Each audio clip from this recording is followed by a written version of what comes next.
Welcome to another St. Pete by Night revamped production. The following is rated for mature audiences and may contain graphic themes that will be distressing to some viewers. As always, we recommend you ensure the safety and well-being of yourself and those around you at all times. Viewer discretion is advised.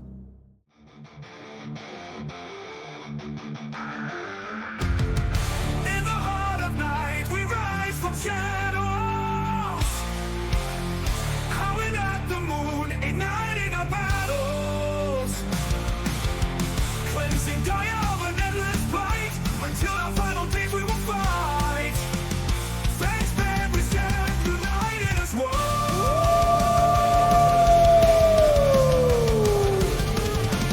Evil spirits lurking with horror and dread. Little light leads us where the brave dare tread. Glory and honor, wisdom in our hand. Together we rise, take our final stand.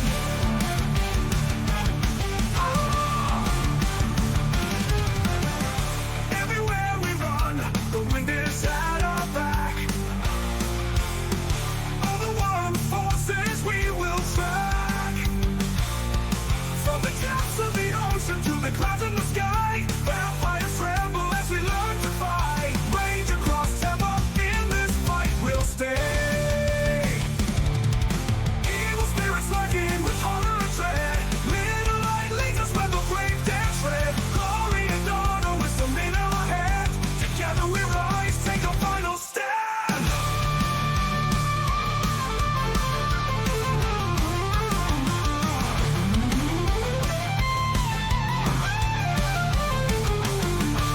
Rage across Tampa, in this fight we'll stay.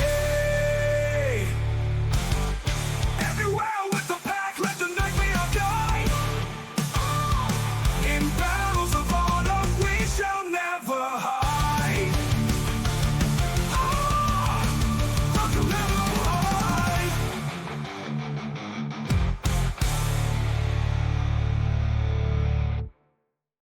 Good evening and welcome back to the St. Pete by Night Entertainment Network. St. Petersburg by Night is a World of Darkness community broadcasting from St. Petersburg, Florida. My name is Kent, also known as Michikent on all social media, and I will be your storyteller tonight. And it's Tuesday night, and you know what that means. It's time for Rage Across Tampa, our Werewolf the Apocalypse 5th edition chronicle set in the city of Tampa Bay, Florida, where a pack of Guru have established the Sept of the Evening Star to combat the forces of the worm, both physical and spiritual, and those forces of the worm have been literally sprouting up from the ground and have been causing quite a problem for these Guru for some time.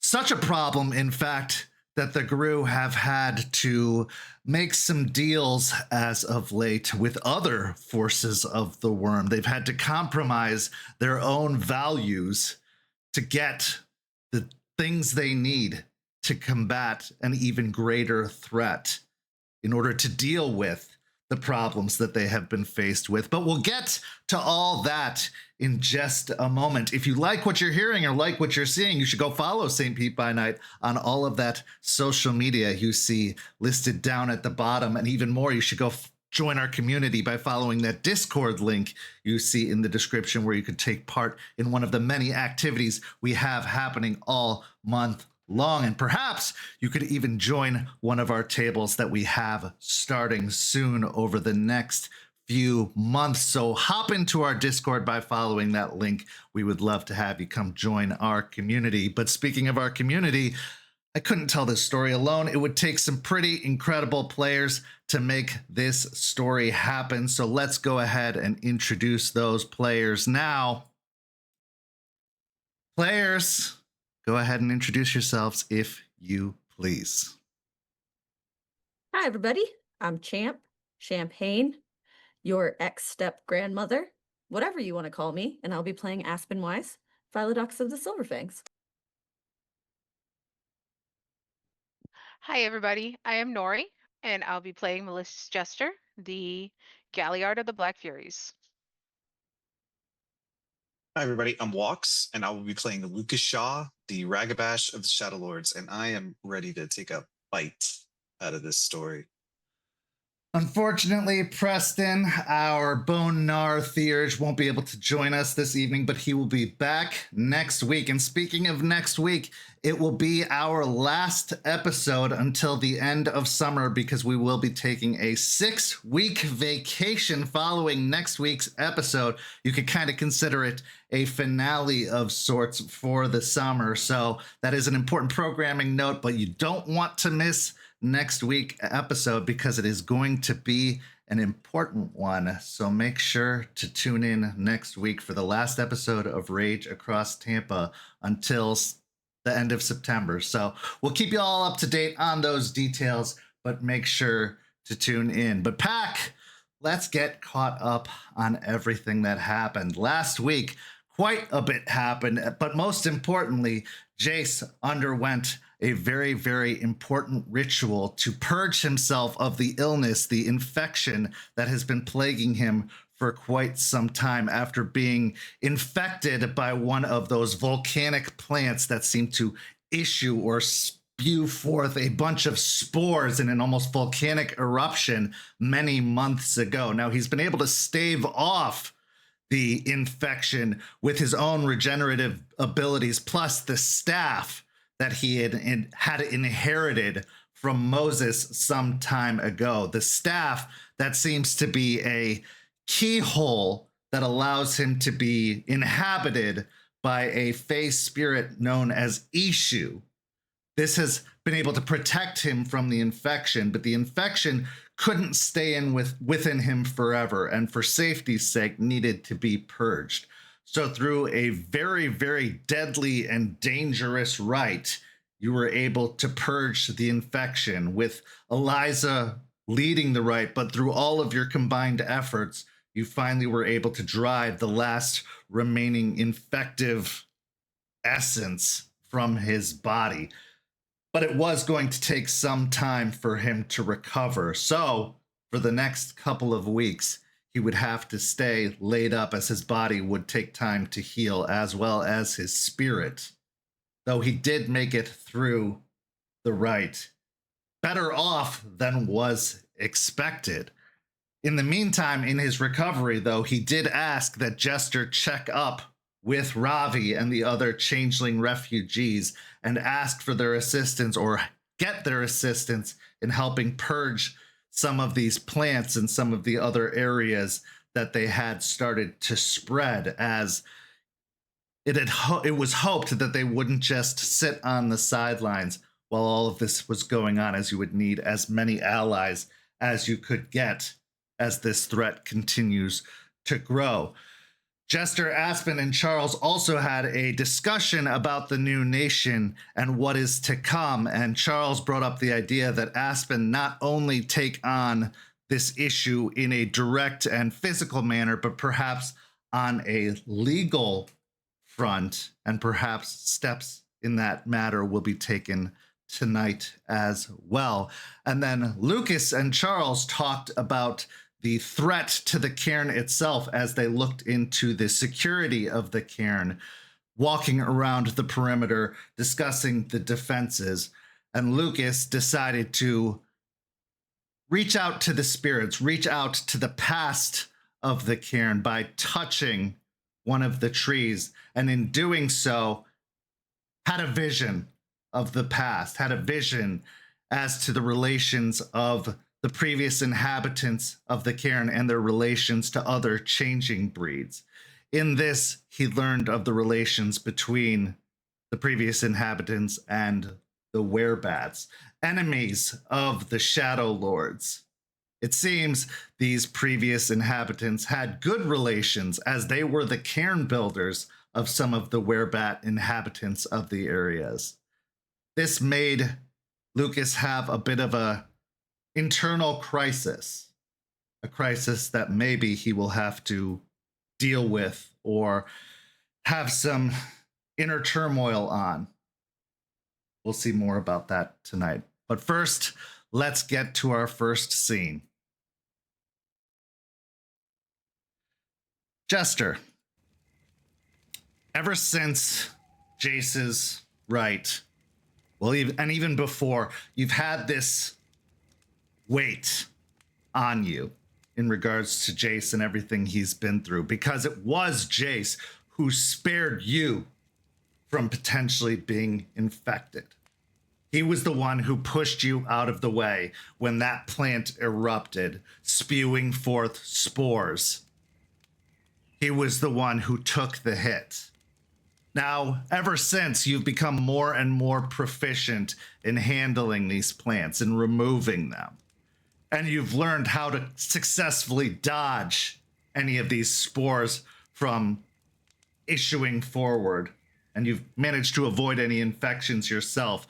But you've always felt a bit of responsibility for his infection. And ever since, you've taken on a great deal of responsibilities for him, including tending his bar, including helping with his care. Now that the rite has been handled, how are you feeling about the whole matter? I'm feeling relieved and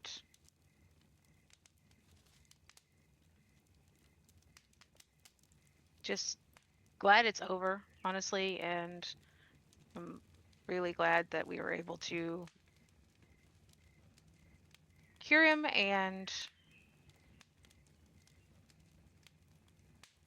I'll just plan to watch after him more going forward. Well, speaking of which, on this particular evening, you are watching after him. With everything that's happened, with all of these new visitors to the cairn, with all of these unsuspected intrusions, Jace has been laid up ever since the rite, spending a lot of time at the cairn recovering. So you've felt especially protective. And when you haven't been handling your responsibilities and duties, you and Charles both have been spending a lot more nights at the cairn, doing a lot of security work. And on this particular evening, you find yourself standing at the doorway to the RV, looking at Jace, who is sleeping very, very deeply and heavily, as Eliza has seen him primarily sedated, allowing his body to recover slowly, as she has spent a lot of time trying to let it naturally heal, not trying to force any early recovery on him, trying to use as little spiritual healing as possible so that the process isn't rushed and it doesn't do any extra harm to him in the recovery process. So as you're standing there in the doorway, a campfire nearby, providing the soundtrack of crackling fire on logs, sound of crickets off in the woods and in the trees. Your mind drifts, thinking back on all of the events that have occurred so far, thinking about everything that's happened, thinking about everything that's to come, thinking about this deal that Aspen has made with Baitman. How frustrating it is. Thinking about the Hellhounds, your sister Juniper up in Michigan, trying to make another deal for iron. Is it going to be successful? Hopefully, so that maybe you won't have to deal with Baitman for long. Maybe you can get iron from fellow Guru and you won't need to get iron from leeches. As you're thinking about all of this, a slight glow radiates from behind you in a light flash.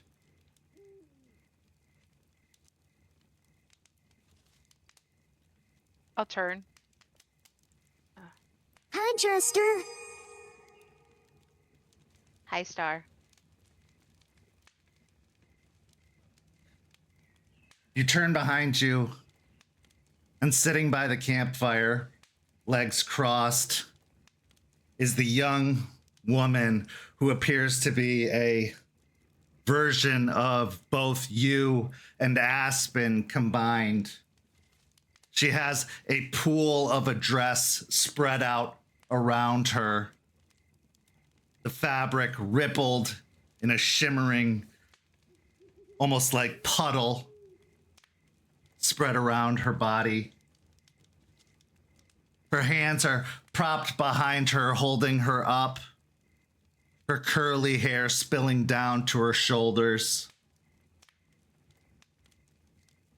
She watches you from beside the fire.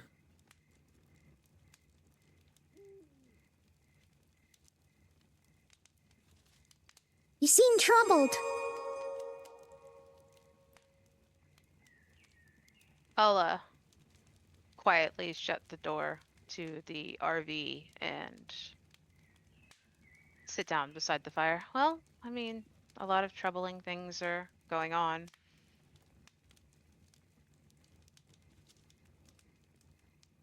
What's new about that? Nothing, there's just more of them. And it seems there's always just more that gets piled on top.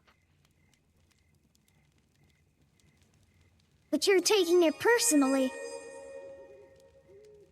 Some of them are personal. Are they?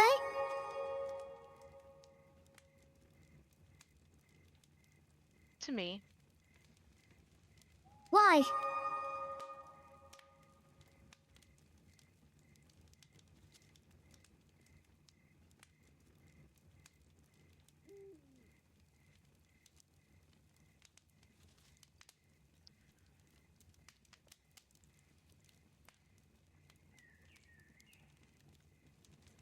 Because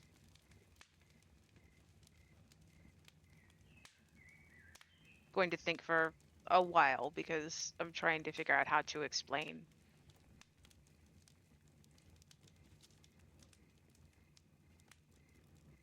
Human emotions to a spirit because I'm not sure if she'd understand.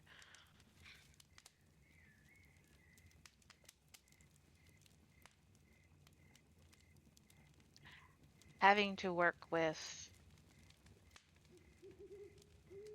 a leech that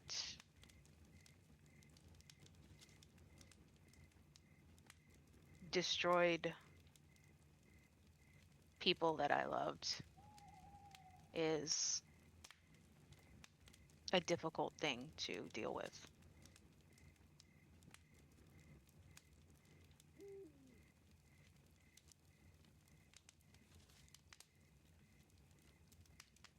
Her brow furrows slightly at that, and she nods her head, her curly hair bobbing with her head. Knowing that in order to help to get what we need to stop this whole plant thing and prevent more people from getting infected, I have to also stop or allow other people to get hurt is also difficult to deal with.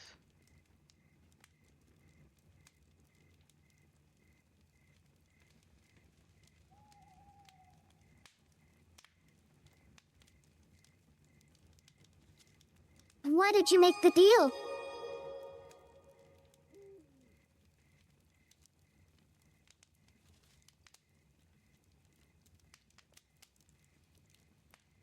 To be honest, I don't fully understand it myself, but because we really needed the iron. Though I know that we have a pack. We have the Hellhounds in Michigan also trying to get iron for us. I trust Aspen had reasons for not waiting for them to retrieve it. Maybe it was immediacy because this is continuing to grow and we would need iron sooner than they might be able to get it. Or there are just complications with that particular pack that she's not sure if it'll happen, or the sept. I don't know.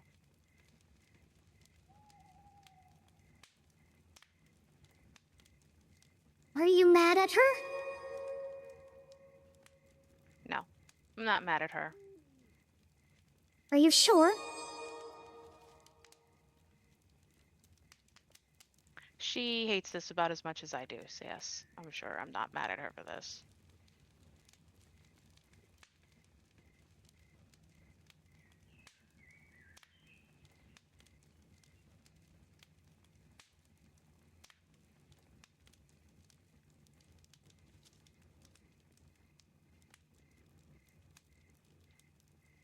I don't know everything it is to be a guru or be a human. But I've watched a lot of things. I've seen a lot of things. And I can tell you, whether this deal was made or not, people were still gonna get hurt. And you weren't gonna be able to stop it. You can't save everyone, Jester. I know that. I know I can't save everybody. People get hurt every day. But not even being able to have the ability to do so, or having it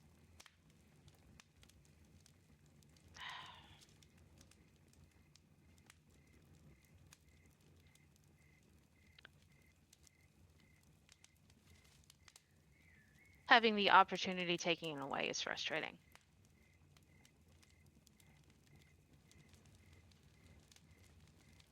Don't you have the ability, or are you just trading one ability for another?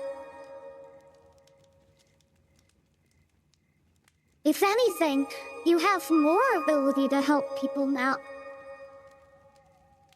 And you're helping more people.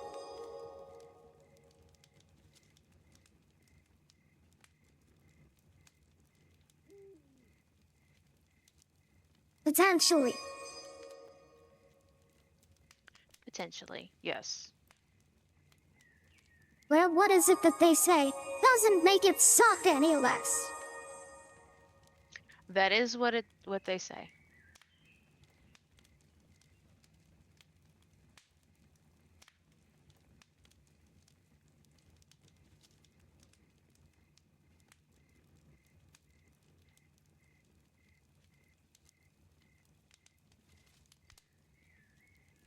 It's okay to be happy, even when things are bad. It's not selfish.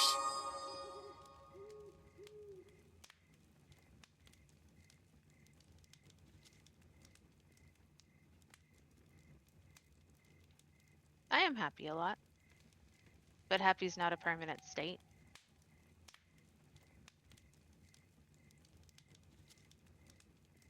No? But I think that sometimes you deny yourself that happiness. I think you bury yourself in responsibility.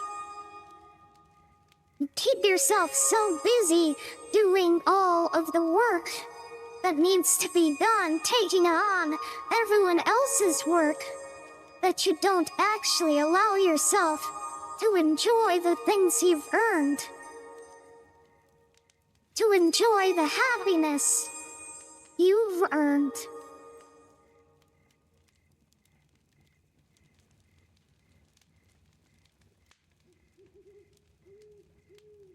Like I said, I might not know what it is to be human, but I've seen a lot. And I pay extra attention to all of you. I'm glad You're like here a little watching this. hummingbird, running around.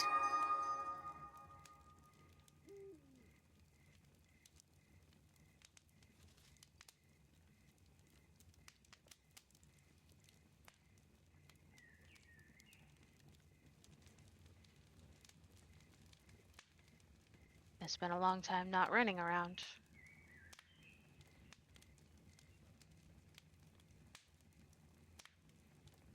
So you're trying to make up for it?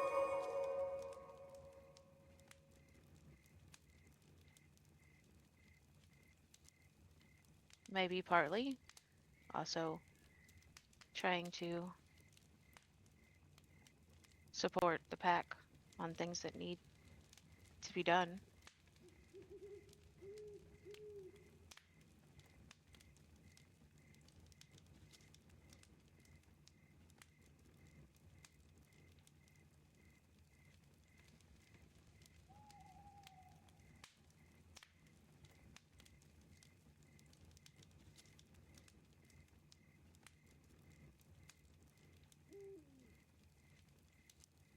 At the rate you're going, you keep working as hard as you do.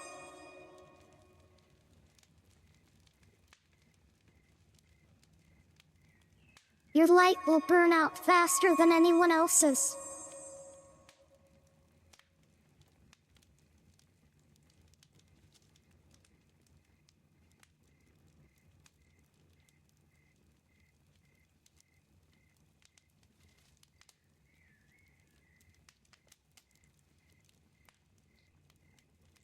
I don't think I'm that bad off. How much do you sleep, Jester?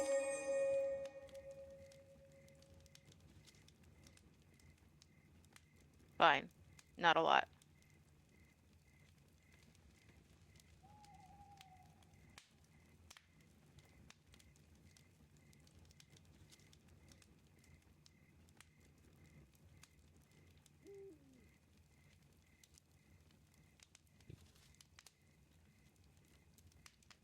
You need to sleep.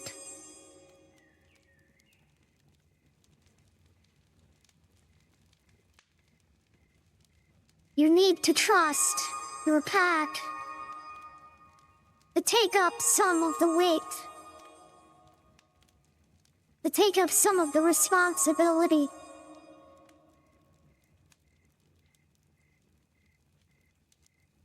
And as this Sabbath grows, you're going to need to pass on some of that burden to the others as well.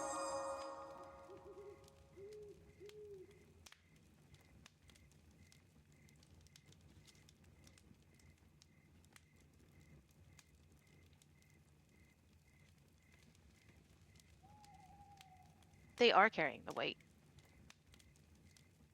There's just so much of it. Yes.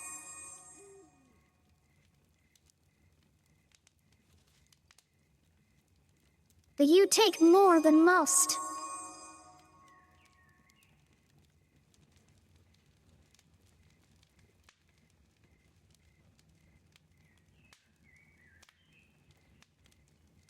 Maybe you feel like you have to, after everything you've been through. After Leon. After Ryder.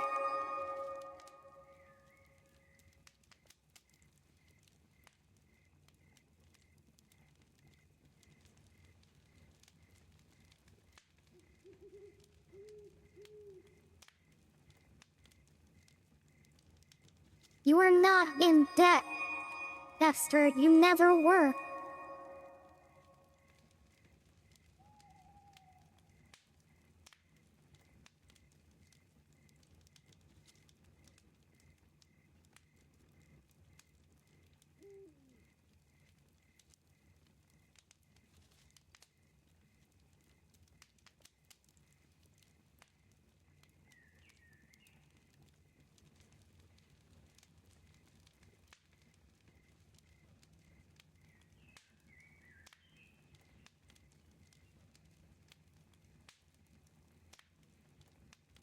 It's not. It's not just feeling like that. It's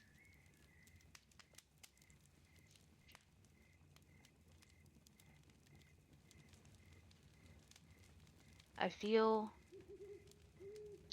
less helpless when I'm actively doing things.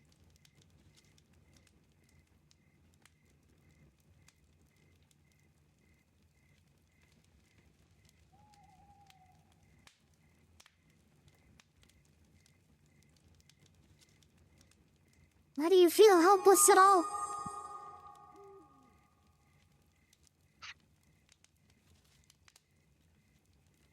That's a very complicated answer. As of your dad?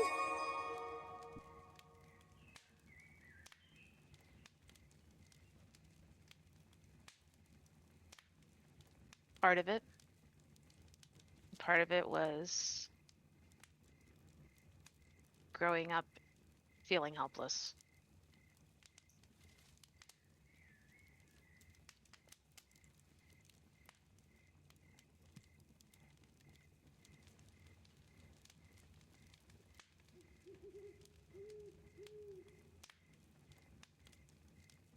Will you tell me about it? Sure. Sure.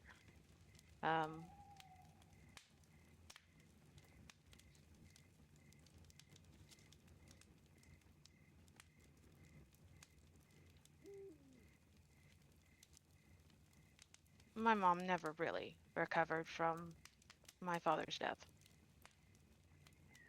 She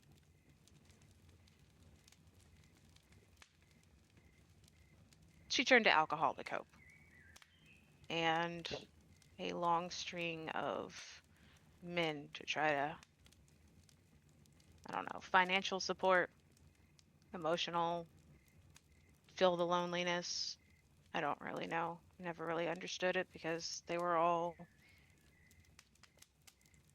kind of terrible.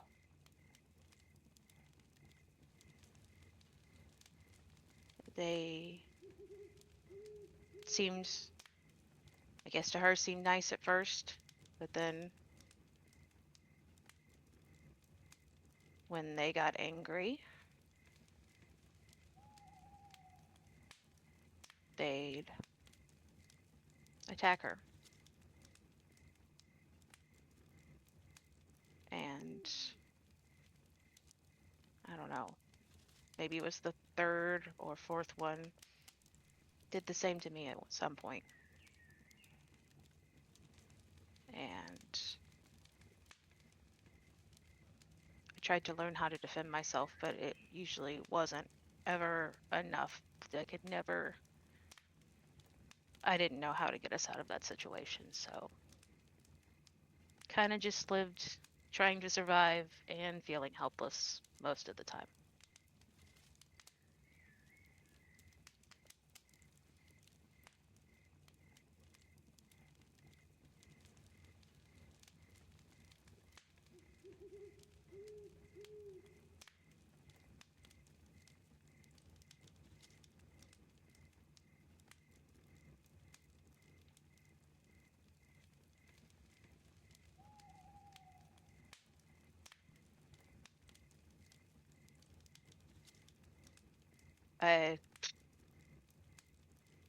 After my first change, I thought things would be different, you know? I actually had strength and power to fight back, but it's not much different sometimes. There are things I can fight on, and I'm not as helpless as I was, so it is better. And also, knowing what I know now, so much worse.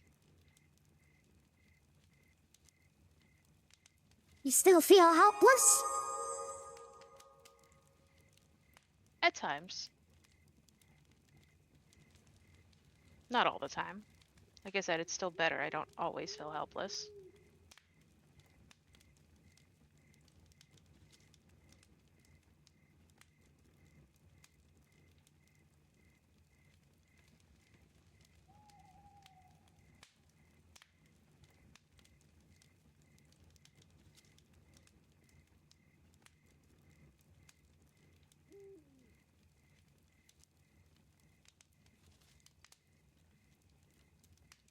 You aren't that girl anymore, Jester.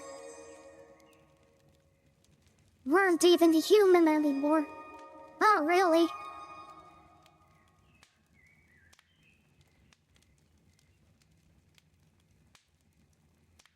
I know I'm not. But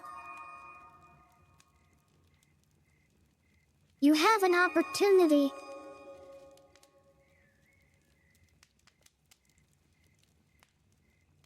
An opportunity to help others who are still feeling helpless.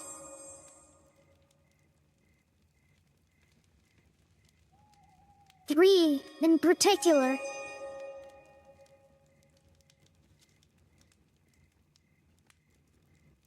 You have particulars. Yes.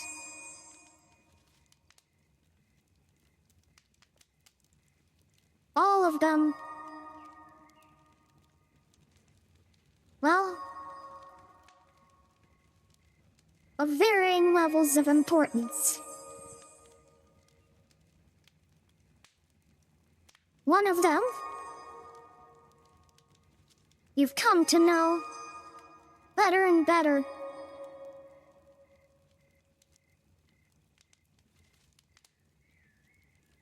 She's losing herself.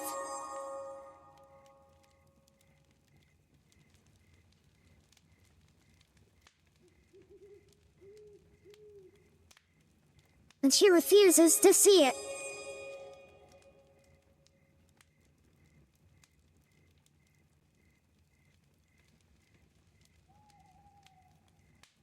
I think I know who you might be talking about. Juniper?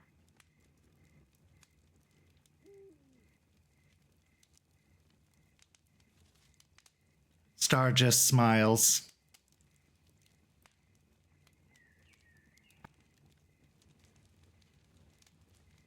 The other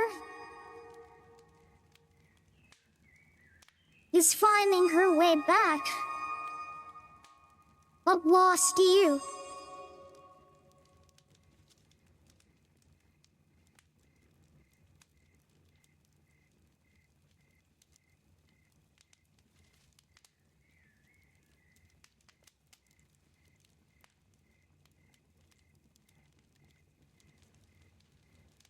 Okay, I don't know that one. I have no clue. Your mother, Jester.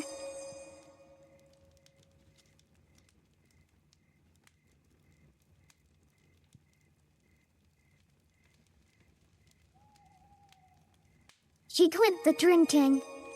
She's in rehab.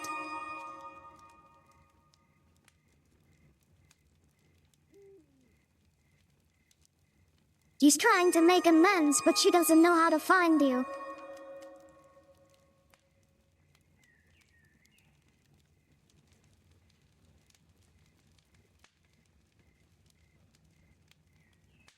Oh.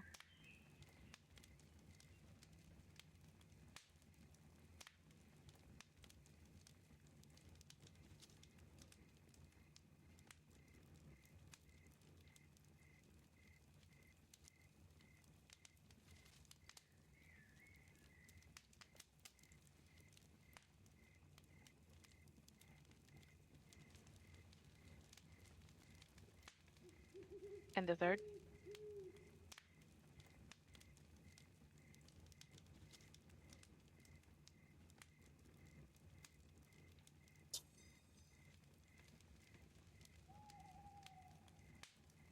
This one has lost more than their way. They've lost their mind.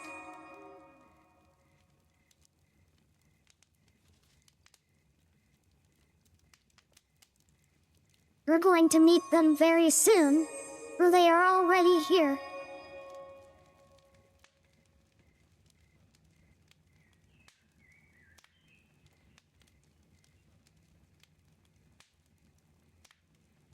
I'm not a therapist, you know. No. But You have a keen sense of empathy.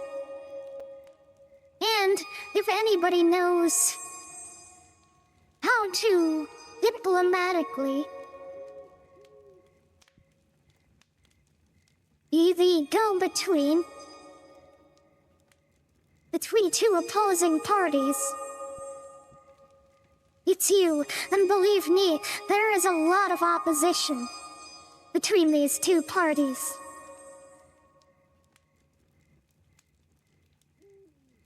Because there is a lot of history between a bat and a wolf.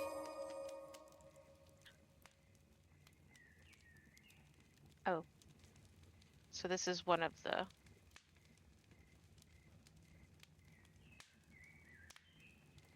Kamitas?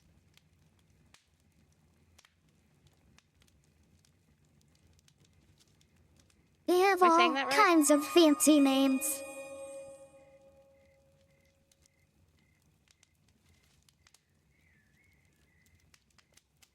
Okay.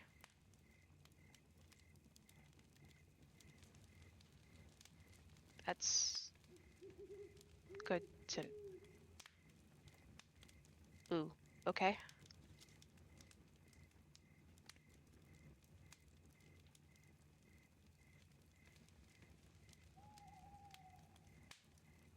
This one has been orchard by voices of the worm most of its life. But it is not a servant of the worm.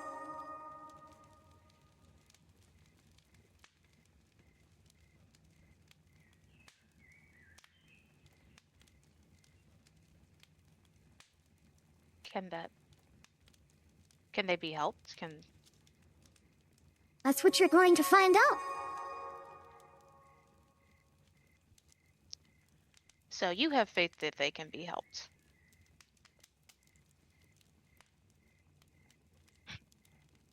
I'm an Okay. optimist, Jester. You certainly are.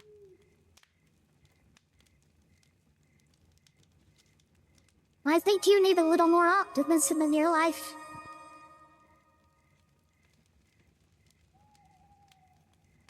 Yeah, probably.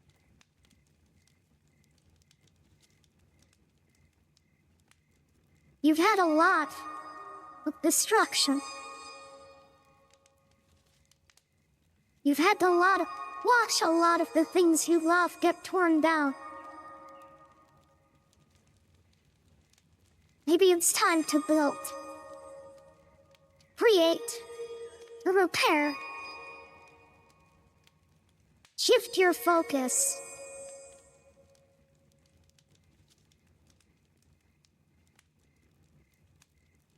There will be time for vengeance later. In this time where you'll have to hold off.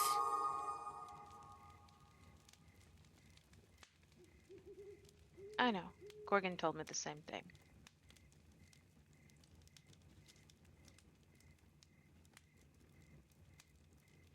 And I'm trying. He swears a lot. You know, and I'm in a mood, I swear a lot too, so. A perfect match. Kinda. Probably why she's my patron. On the other oppression fighting thing, but you know.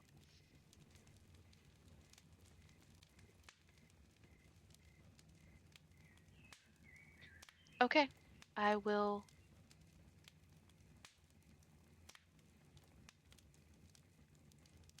I'll try to help them.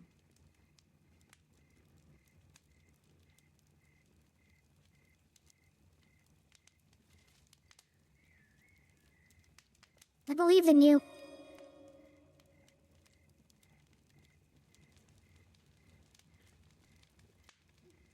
I know, but it's good to hear. Thank you for always watching over us and believing in us. That's what patrons do.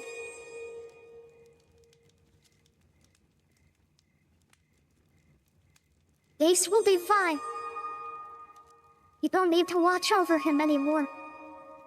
He is safe. He is healing.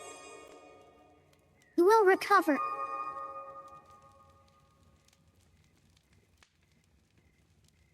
Okay. Let go of the guilt.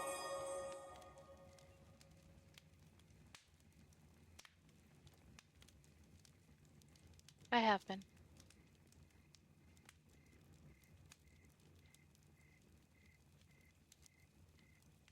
Star stands up from her pool of skirts.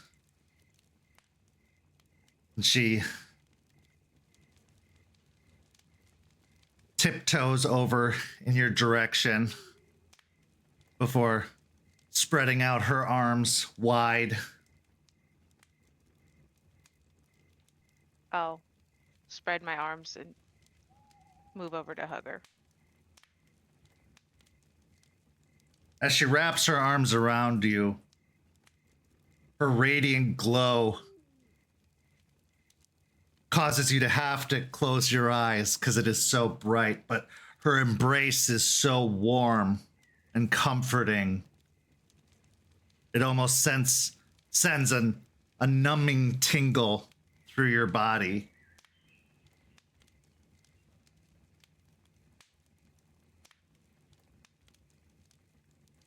Roll me a composure and resolve. Still rage 2? Yes.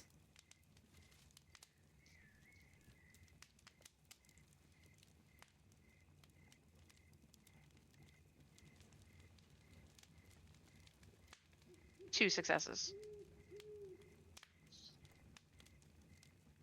Remove a permanent point of Hirano.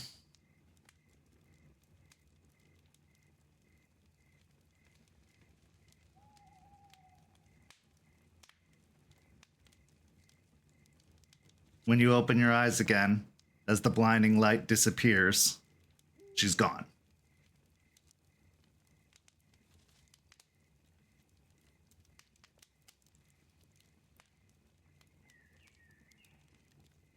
I'm going to just flop down in front of the fireplace, or the campfire, not fireplace.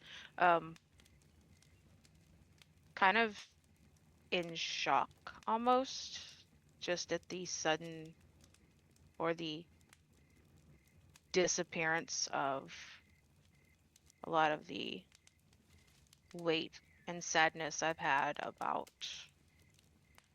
just the state of the world and Gaia in general fading away. Kind of just sit with it in a moment.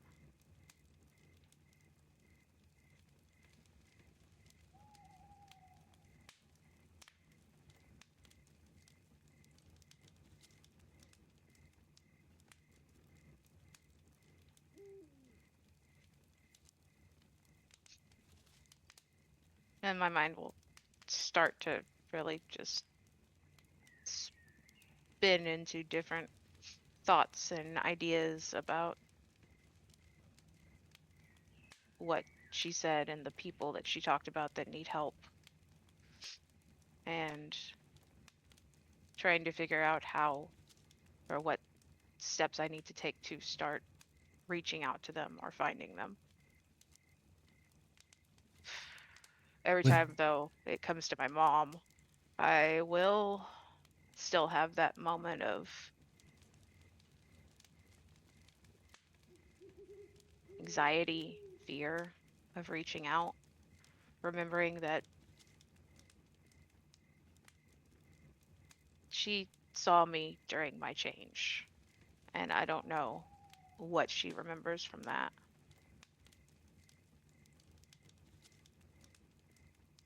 As you focus on your mother,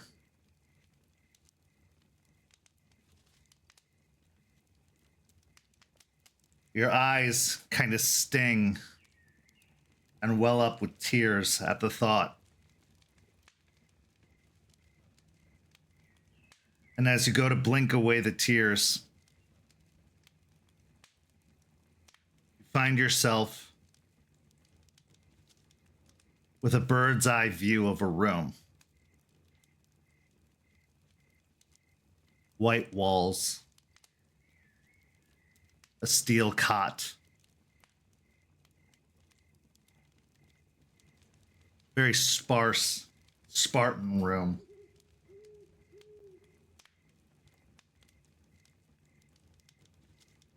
Your mother is dressed in very simple clothes, almost like medical scrubs. Her hair is pulled back in a ponytail, no makeup.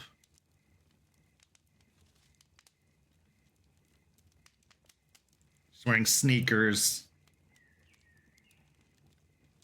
There's a duffel bag and a suitcase over by the wall.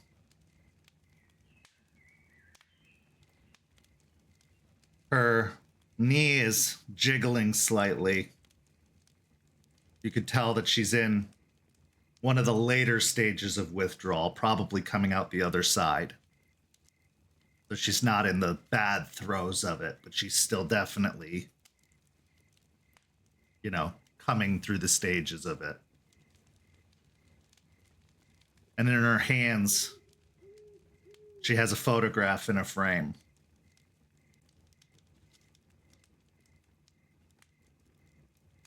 It's you. And the same tears that you seem to be shedding, she's also shedding as she runs her fingers across the picture.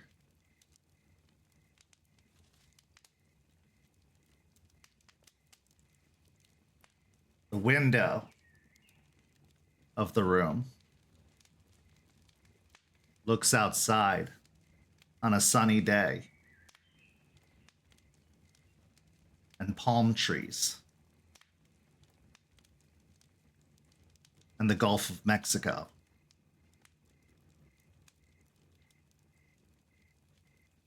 And Madeira Beach.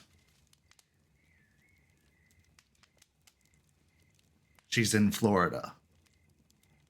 She's in St. Petersburg. She's right across the bridge.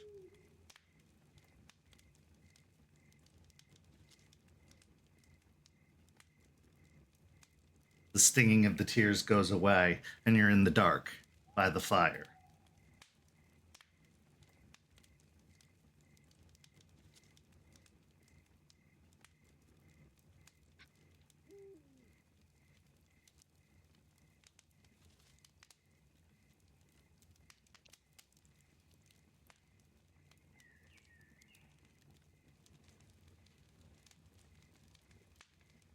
I'm going to take a deep breath and try to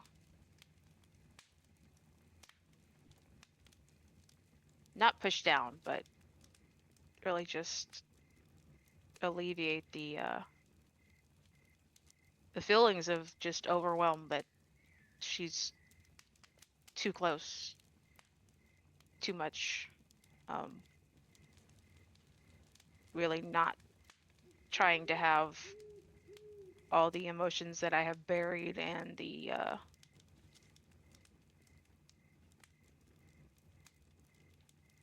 resentment and all of it come flooding up. I'm probably gonna get up. This is gonna be hard. Take your time. Okay. Okay.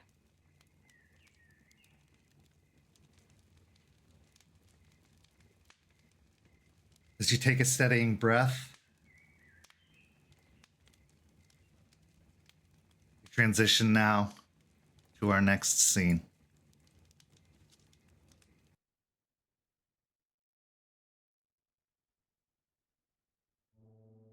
We find ourselves at the law firm of Pelfrey and Weiss, attorneys at law.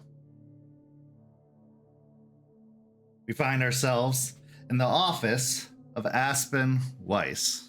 Now, Aspen, after talking with Charles and Jester, you have been given a focus.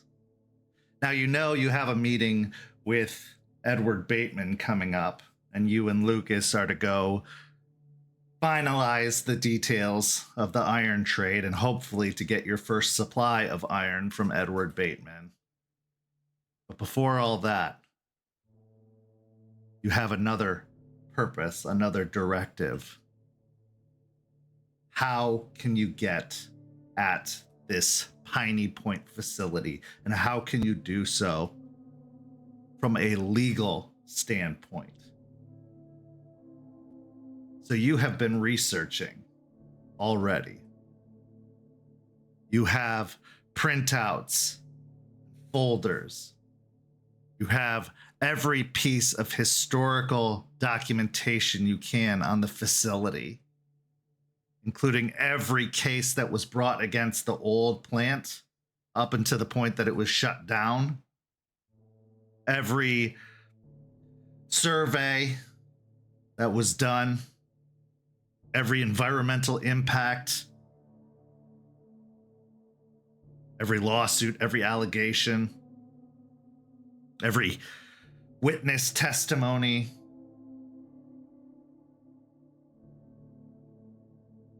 What's going through your mind?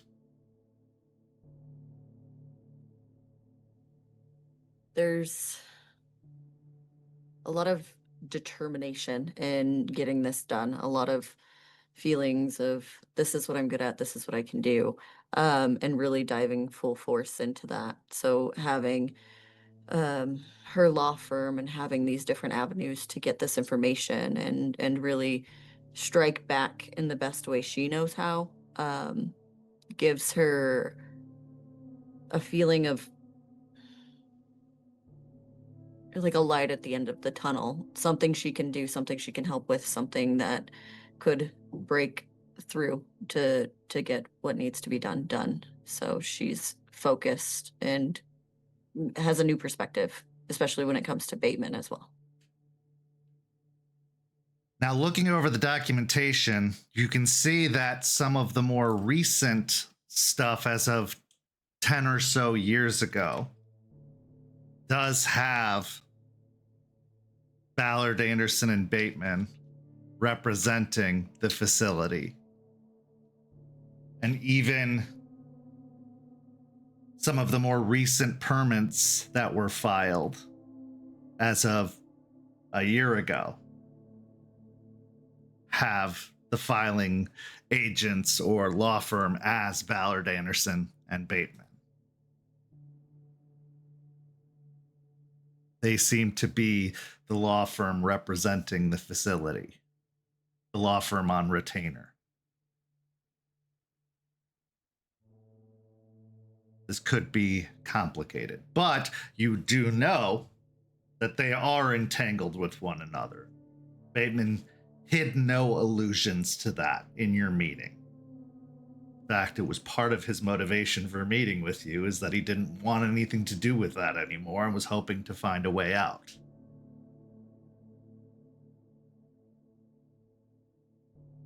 But how is that going to be impacted by your arrangement? What is that going to mean? With all that being said, you've never really had to take on a big entity like Pentex before. Not as a full-blown lawyer, at least. Maybe you assisted Rachel in gathering up some documentation as a paralegal, but even that wasn't anything like a mega corporation.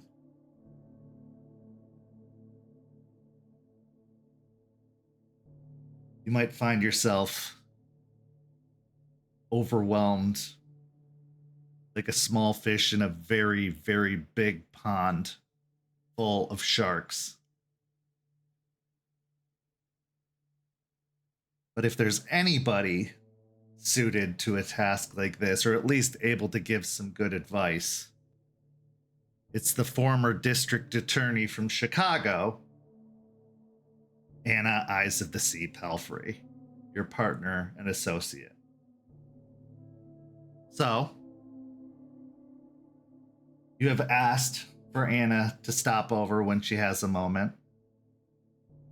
And it's the knock at the door heralding her arrival that shakes you out of your focus as you are looking at these long blocks of text that are filling up these endless documents full of jargon and technical terms and scientific mumbo jumbo that maybe even are too much for you to even comprehend, as a lot of it had to do with environmental impact and chemicals. And yes, you have a lot of environmentalism knowledge, but even this is a lot, to say the very least. But there's a knock at the door. Aspen will look up from her papers. Come in.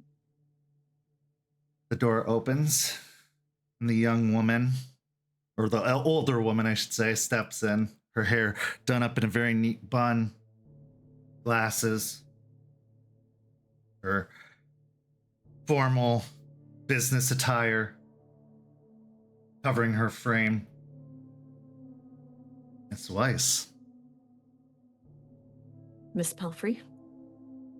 You asked to meet with me. I did. I'm embarking on a pretty big job, as it were. How can I help?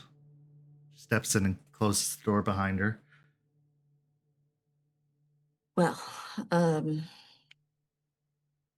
you're aware of our issues with Piney Point. Of course. I'm hoping to push back at them in a legal sense. All right. That is going to be an interesting undertaking. Could get expensive, but thankfully they have a checkered past, and that gives us an advantage. I believe if we do the correct research and we get our ducks in a row, we could get this done. They don't, as you said, they do have a checkered past. There's a lot that we could maybe find out and use to at least keep them on their back foot. This is true. However, if they are in league with Pentex, as it is believed they are, they have a history of working with checkered past companies, and they have a history of burying their skeletons very, very well, if not making them disappear altogether. That makes things a little bit more complicated. But if we dig well enough and deep enough, we should be able to find them. Now, we need to start by getting whatever is in the public knowledge and making sure we have hard copies of it, printed copies of it. Anything digital could disappear just as easily as it was created. Where do you want to begin? I think we started, well, the past lawsuits, the past legal issues that they've had. What do you know from our side of things about this particular situation? Catch me up to speed. I've heard bits and pieces from both you and Lucas, but I don't know the entire picture. There was a sept here before, about 10 years ago, and they had a run-in with Piney Point back then. I don't know how much connection there is between that and this, what's happening with us now. There did seem to be the guru here fighting black spirals, I believe, and there were gateways that they were trying to take care of, but I haven't heard much of that since the unfortunate ending of the set from before. All right. What about this current project, this endeavor that's happening at the moment? What do we know about it? Well, that gets a bit complicated. You know the plant issues, the changing of the plants to do harm. There seems to be... She takes a deep breath, looks back down at the papers, looks back at Anna. Connections to Faye, in a way.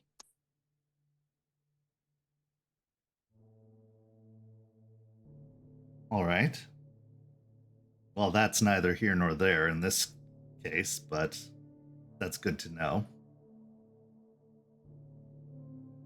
From a legal point, at least, that should have very little standing, hopefully. I figured I'd give you all on both sides certainly. of things. No, that is good to know in regards of how we'll handle it, but hopefully that should have little impact on us addressing it legally.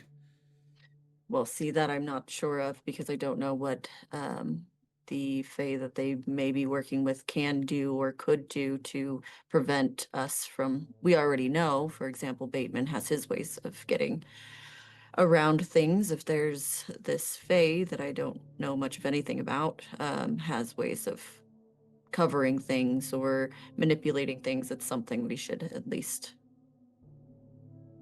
look Fair point. into. Fair point. Suppose I'll have to do some research on the Fae then. And what they are capable of. Never encountered a Fae in court before, but what about their operations and connections to Pentex? Do we know anything about that? If I'm remembering correctly, it seems that they are the woman working in Piney Point now has not completely been connected to Pentex. It seems she's doing something of her own volition. I see. So it's not necessarily completely with their blessing or fully legitimate. Correct. She is connected to Pentex, but how much they are aware of what she's doing in the area is yet to be seen. This could be a benefit. Could also be a problem. There are a couple of ways this could go. Knowing how they have operated in the past, it's possible that they cut and run, meaning that they leave them to their own devices and whatever happens, happens, or that they turn and burn, which is that they burn all of the assets and make it disappear.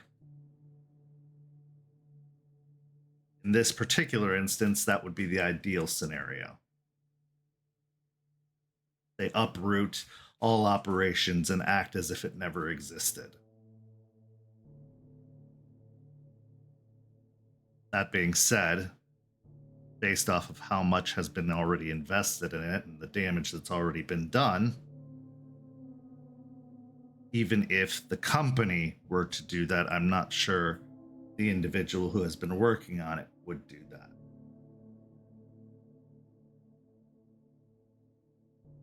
There's a potential of if they have to leave here, they could just relocate somewhere else, which would help us, of course, but not us in the grand whole. No. Could also just stall operations until a later date, and as you said, start somewhere else. And not knowing where they were to resume operations would be problematic. It would just be pushing the problem down the road. I agree. And this, I believe her name is Vanessa, if I'm remembering correctly. She, again, could just go wherever she wants to go, and have the plants be a problem for another sept, another pack. Yes. And we don't want that. No matter how divided our nation is, making one problem a problem for another sept is not the solution for anyone. I completely agree. I think we all need to starting with us in whatever way we can is show that we're allies and we are worried about the greater whole. Agreed. Very good. You do realize that if Pentex does have any interest or investment in this particular endeavor, this will make them very attentive to us and will turn all of their eyes on us, at least in this particular region, and they will seek to destroy us after that. I am aware of the potential risks when it comes to Pentax. What I'm hoping for is that they're left a bit unaware, or that they aren't completely up to snuff on what's happening here, and that causes them to pull back instead of push forward. So, but again, it could go either way, and that's a potential we have to be ready for. This is much different than going head to head with the vampires. This is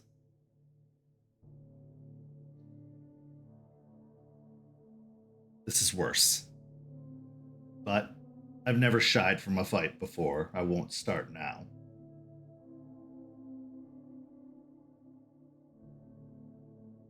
What do we know about the facility itself? Would we be able to investigate or send investigators? That becomes quite difficult. There seems to be that same sort of haze issue that come from those spore plants around the area, as well as plenty of other plants that become problematic for us, as well as we recently sent spirits to go investigate for us, and they came back corrupted. Let's see.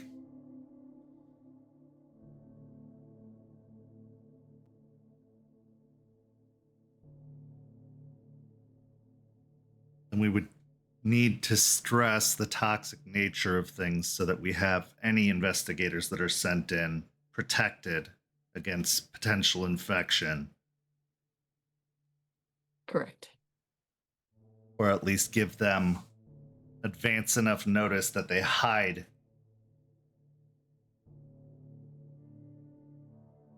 any potential infection-inducing activity, although I think they would be more prone to want to cause infection. They seem bold enough so far. And what we know about them, I'm not sure that they wouldn't use the infected people, the plant zombies, as we've been calling them, against anyone with ill will, as well as potentially plant animals.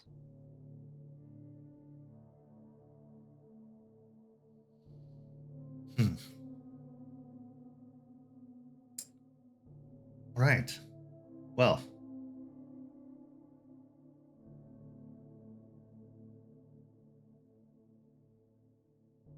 I think we start by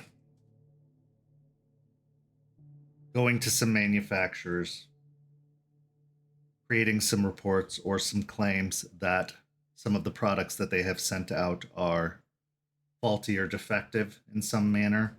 This will create a cease and desist or a recall order on some of the products they have created. I believe they have been shipping out fertilizer, correct? That's what I was going to say, yes. They've been sending out their fertilizers with the plant seeds within it. I was thinking something with the potential of spread of invasive species that are causing issues elsewhere to keep them from getting their fertilizer out other places. So if we can get a scientific expert to claim or to give a scientific report about the environmental impact this particular fertilizer has, that should be enough to have a recall order or at least a stop of operations done. That should cease the export of the product. That should tie up their operations at least temporarily until a inquiry can be done.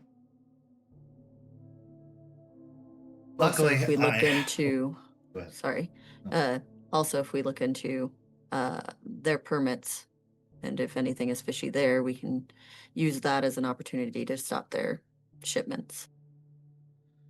Well, I have some friends up north that are in the science community, so I should be able to get a good expert that owes me a few favors that I can get to write up a report claiming what I need them to claim. That shouldn't be difficult. That should be enough to at least get the recall order done. And do you have access to any of these bags of fertilizer? Yes, I could get us access. Good. And I will get in touch with this scientific expert. If you can get access to the permits and start pulling all of that information, we can start there. Hopefully by next week, we should be able to have everything done so that we can halt their operations for the time being. Also, we've had some dealings with Baitman, and we know that he and his firm is connected to Pentex, well, to Piney Point and what they've been doing. I plan on talking to him soon. We may have a bit of a temporary ceasefire, which is something you should be aware of, because with you within the territory, it could get strange. But I'm hoping maybe in an unofficial capacity, as far as legally, he can give me some information of what he knows about Piney Point in the recent time frame. Ceasefires with vampires are something I'm not unfamiliar with, coming from Chicago, so I don't usually find myself getting entangled with them to begin with, so it should be nothing you have to worry about with me, but it's good to know, and I appreciate the heads up. Absolutely. And from this ceasefire came his weariness around what is happening in Piney Point and their operations just in general. And as if he is, and his firm is connected to that, we may have to go against them, yes, but maybe he has vital information on a non-legal capacity that he might be willing to give in an exchange. Exchange for what, though? We both have the same goal. We both want to get rid of them. So I think any way that that could be done easier, he'd be acquiesced to. Fair. But he's a lawyer, and so are you. What is he already offering? I understand, but this is something that he wants done. He wants the Piney Point taken care of. So you'd think that he would do his best. And the difference between me and him in a lawyer capacity is that I actually follow my oath. I don't see him as doing the same. Fair. But also you care. I think he does too. I think they get in the way of what he wants.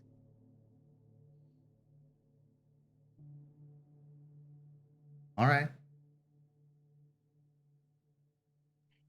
Like I said, hopefully maybe we can find a string, or he could give a crumb, and we'll go from there as well. Don't get too confident with that one. I have dealt with their types in the past, and they are greedy. Yes, they may want something, but they are willing to sacrifice a great deal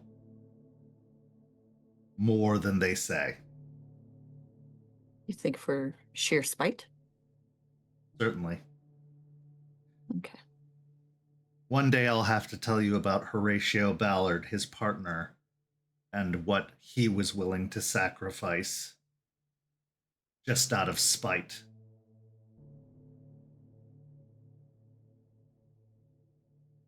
would be a wonderful story to hear. Absolutely. Disgusting man. Well, I could barely call him that. Disgusting whale of a man. But, needless to say, they think of themselves first, more than anything else. So if you think they have any sense of community or any sense of sacrifice, any sense of caring, they don't. I They had no want- misleading on that side. You will not be able to prey upon their honor or sense of loyalty. They are predators, plain and simple. That is all they care about.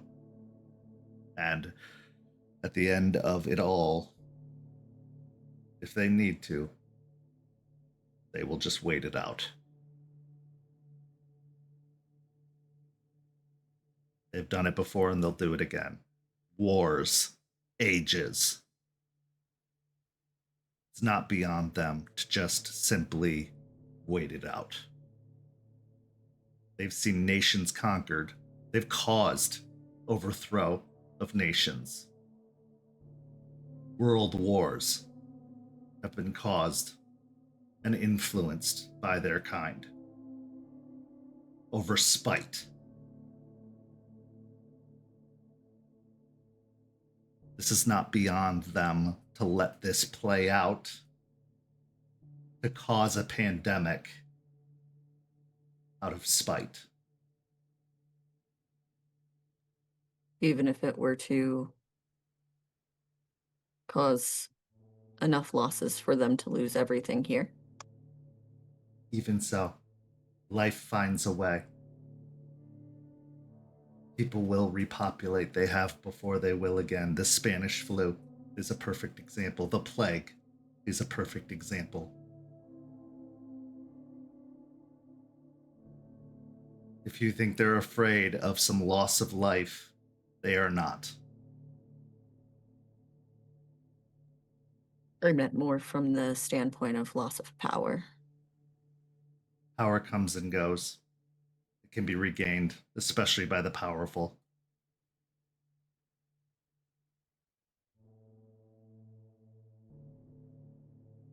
Don't underestimate them, Aspen. I mean that. Yes, they have what they have now. But it's in the chase of it all. They get bored. They move on and they start over.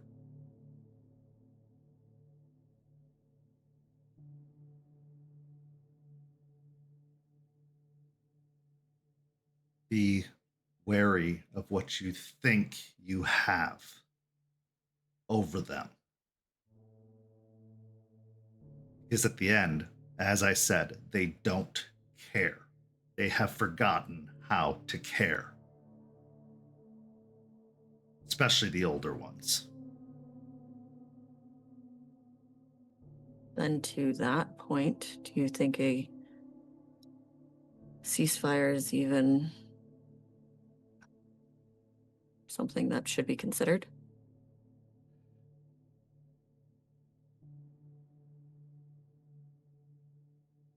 It does work. It has worked in Chicago. Now, there will be other parties who seek to disrupt the ceasefire. Even just like them, there are, just like us, there are factions in their group that cause disruptions. Those that don't believe in order, those who want chaos.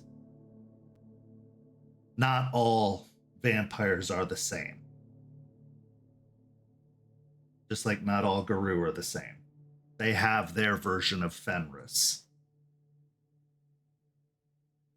So, like all things, it would be temporary. So do I think it's worth it? it's a case-by-case basis, but based off of the fact that this is not the Sept of Jupiter, this is not one of the strongest septs in the nation.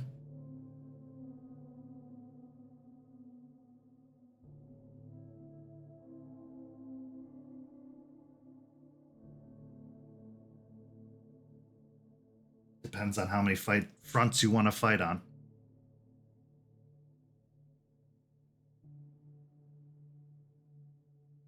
Whatever you decide, you'll have my support. I want you to know that.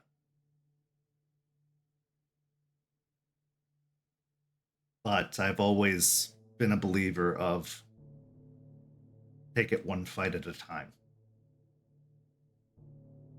Better to focus all your efforts in one direction than to spread yourself too thin. Why I left law to focus on my tribe.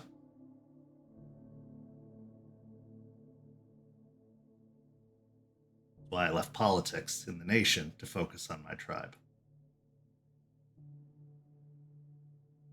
It was all becoming too complicated, too unnecessary.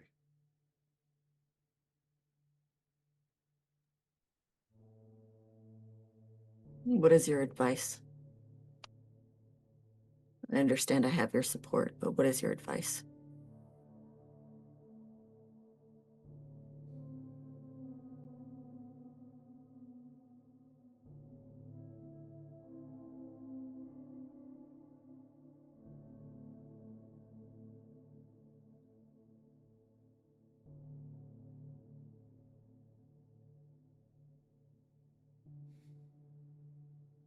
If you can get an upper hand on Piney Point, if you can get more information, solid information, and if you can get Baitman out of the way, legitimately,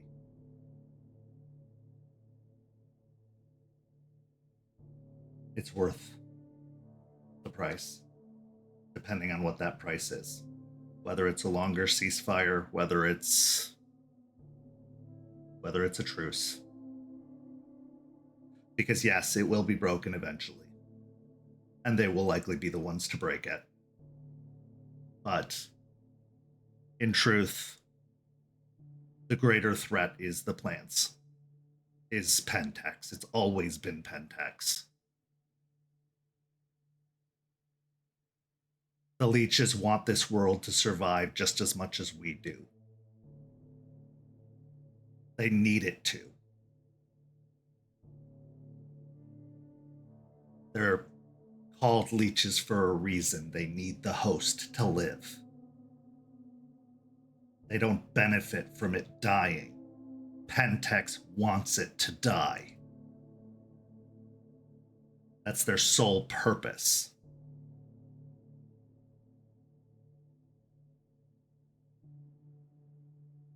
They must be stopped. So, try to give as little as you can. Try to drive a hard bargain, but if it is worth what he is offering, give it. If he has valuable intelligence, if he has as much iron as he claims, if he has the tools, give it. And expect him to betray you, because when he sees the advantage, he will. But until then, honor the agreement.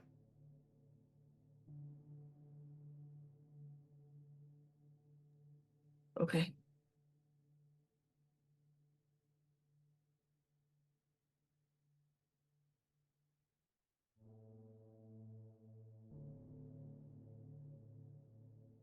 Our mistake was that we didn't know about the dancers in Chicago. And they ruined everything and caused a great war.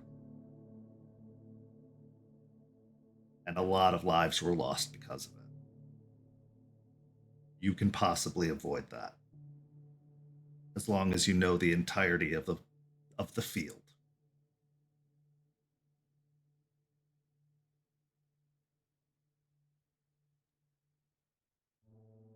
I'll find out what I can.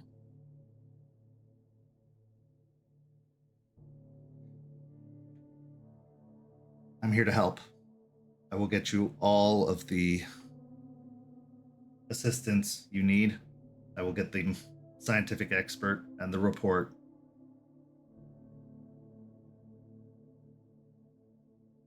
And if you don't want to move forward with this, you don't have to, and you will still have my support. But it will be a lot more difficult to win. I think we have to. Because regardless of if it causes Pentex to move in more or for them to shy away, that was going to happen regardless of if we took care of it this way or any other way. And they'll try again in another way. They always do, but at least this will dramatically set them back. You've had a lot of dealings with, a ceasefire with the leeches. How long is too long? In my mind, a day is too long, but that's always going to be the case. I don't like the idea of anyone getting hurt, but that's inevitable. They're going to get hurt regardless. Their existence hurts people. But so does ours. When we change, we hurt people. When we lose control, we hurt people.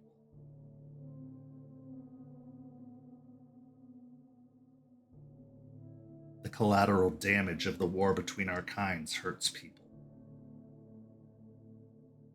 People hurt people.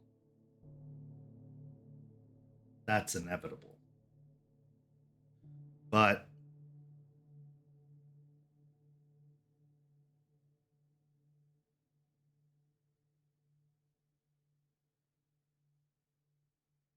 it's too long when we become complacent in our fight. When we stop fighting. When we stop trying.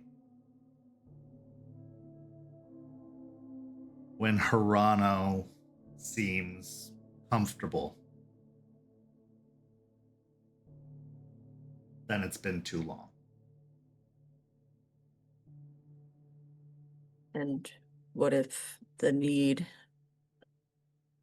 to fight for Gaia and honor and upholding your honor become conflicting ideas?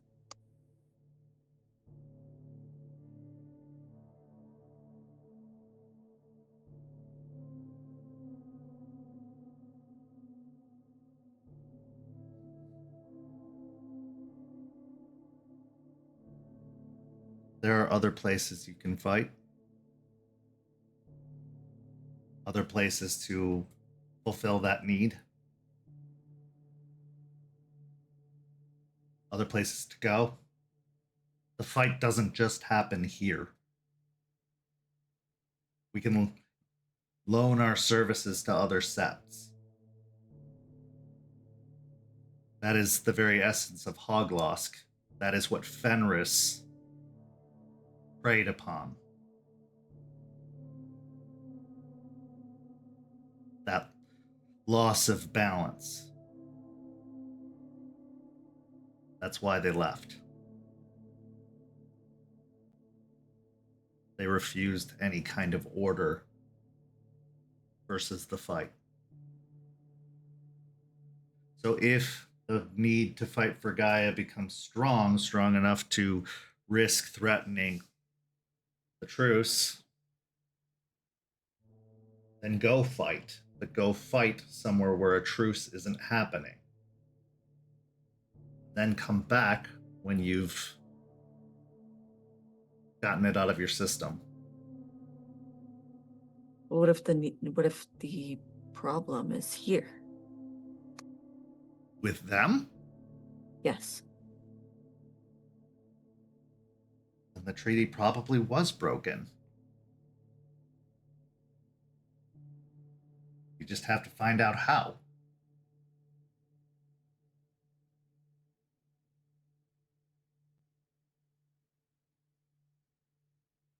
They've just probably covered it up well. I guess my worry is if we keep this going, this truce, if he needs it to be indefinite or something along those lines, then they get their power back, they get their strength back, and then we're right back where we started.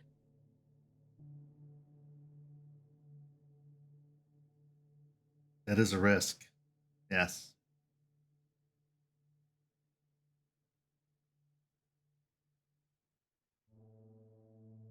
I'm not saying it's the best choice. I'm not, Aspen.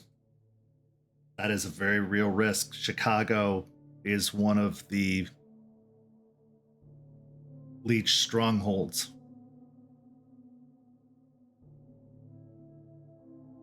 We were effectively living right next to one of their biggest bases of power, and we had every reason under Luna to throw everything we had at it, try and topple their entire society. But we would have lost so much in doing so, and we did in that war.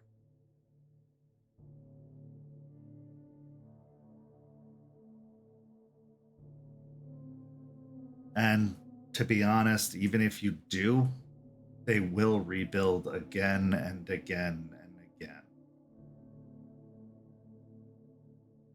Because the fight isn't with them. They need Gaia as much as we do. They hurt it. They hurt her. It's certain. They feed off of her. It's certain. But they aren't the ones destroying her. They are contributing to it, but they aren't causing it.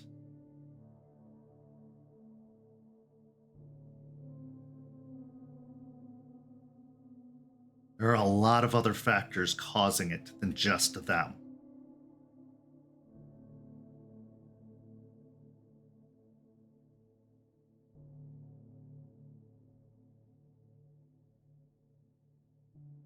So easy to get hyper focused on the leeches being the problem that we get distracted from all of the other things that are problematic about it. The corporations and the other issues.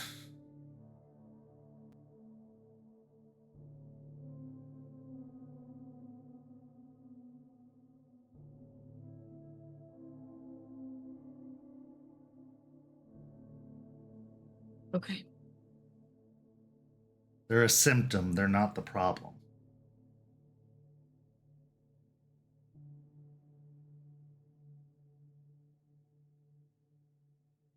I don't know if I completely agree with that, but I see what you mean. I don't think they're the whole problem, but I don't think they're a symptom of the problem. What do you think? I'm an intellectual, change my mind.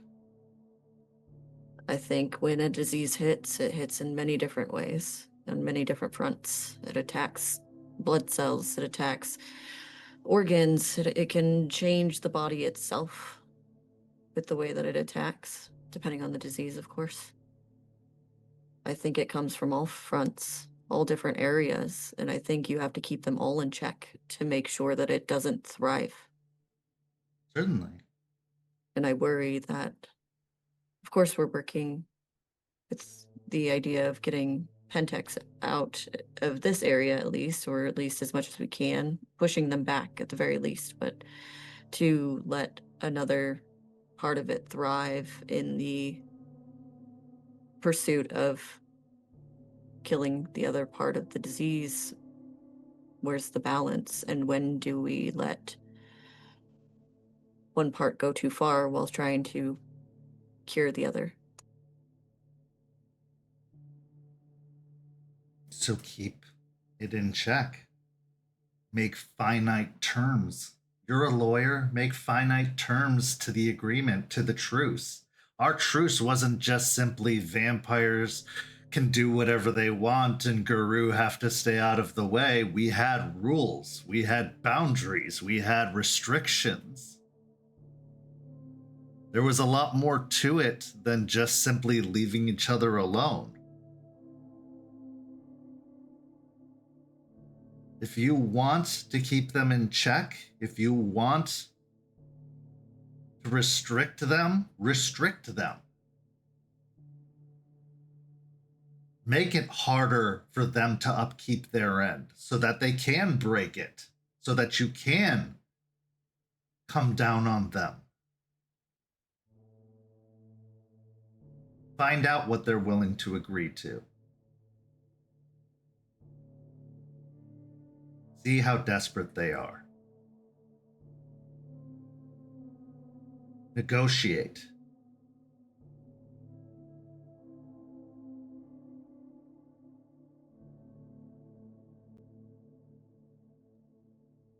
It's a big city.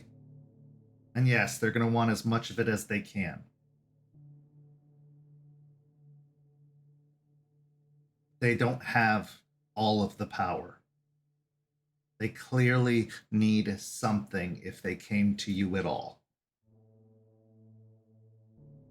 They're going to act like they didn't, but they did. Even if it's just bodies to get in the way. Even if it's just someone to do the dirty work, they needed something. So they are willing to deal. So figure out the deal, make the deal, and get as much out of it as you can. But make the deal. Because you do not want to be looking over your shoulder while you're dealing with this. You do not want to give more weapons to the enemy. Because they are armed for bear already.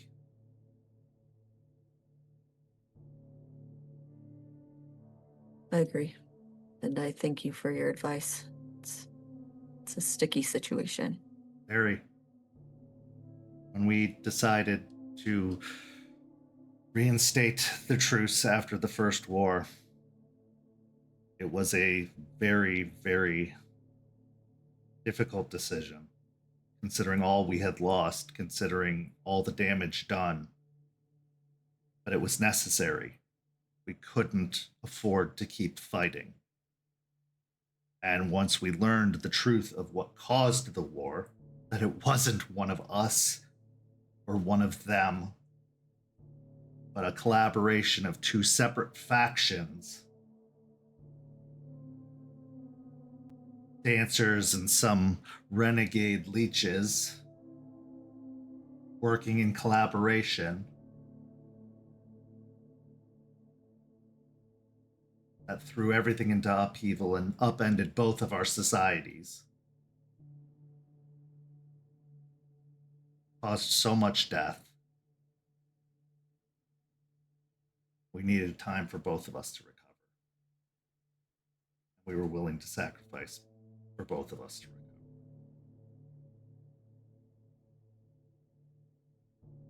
But there are terms. They can't go outside of their precious city in certain areas.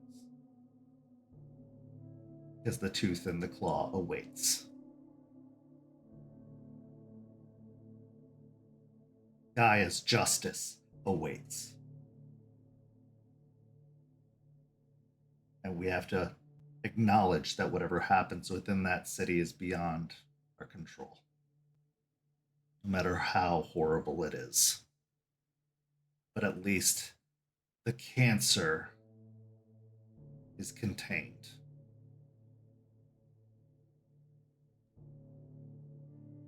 I understand.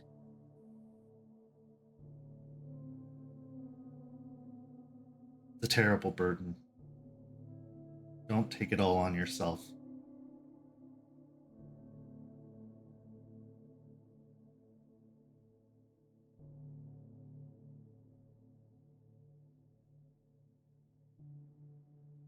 I'll get it done.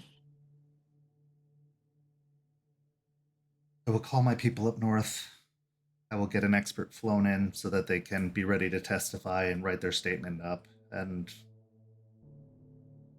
get started. Thank you for your help. Anytime. Don't be afraid to talk to me throughout this whole process. Oh, we'll have plenty of research to do. And also about everything else as well. I have been through it. I understand. I will. Thank you. Anna gives a nod and a minute smile before turning and leaving the office, closing the door behind her. What's going through your mind after that interaction?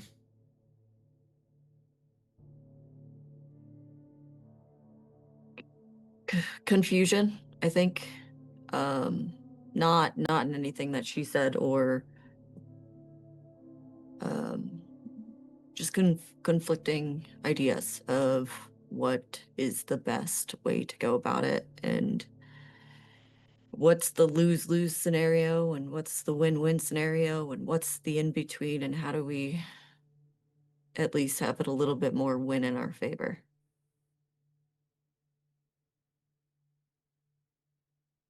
Inner conflict and turmoil helps fuel the fire of the guru. But it's a difficult thing because keeping that fire in control is necessary. Because if it becomes a wildfire, it can be so destructive and it can cause that loss of life that Anna was talking about. But also, it can cause that fire to completely die out. We transition now to another source of conflict, inner conflict, that one of the guru is having.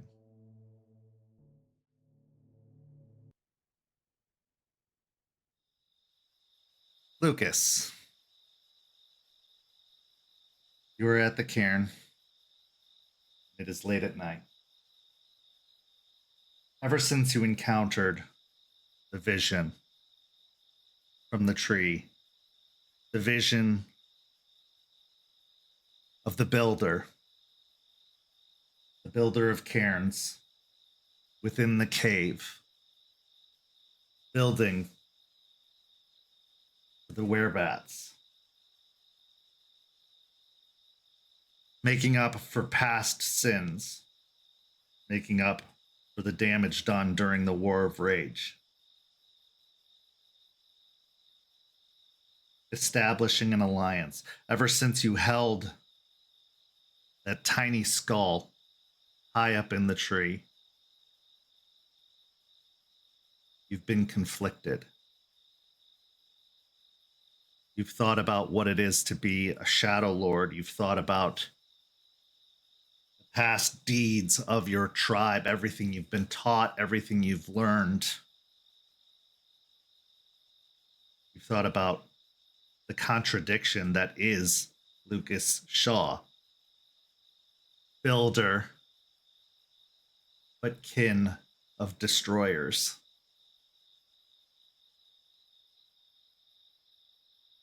Kind of convenient or ironic that your patron is Thunder. Because Thunder is a herald of destruction. But Thunder also builds. It grows as it rolls in. So in a way, Thunder is like you. Builds before it destroys.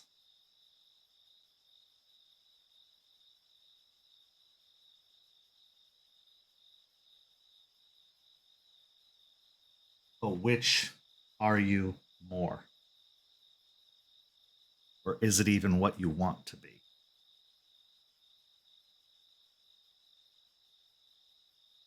Is it even what you're supposed to be? Or if you had the choice, if it was even available, when you changed, would you have chosen a different path? If it hadn't been extinct at the time, or believed to be extinct, would you have taken a different way?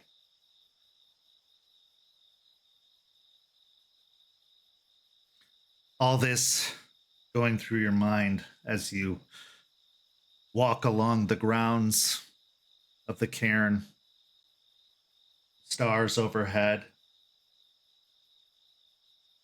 a slight breeze going through the trees, causing the scraping of branches up above.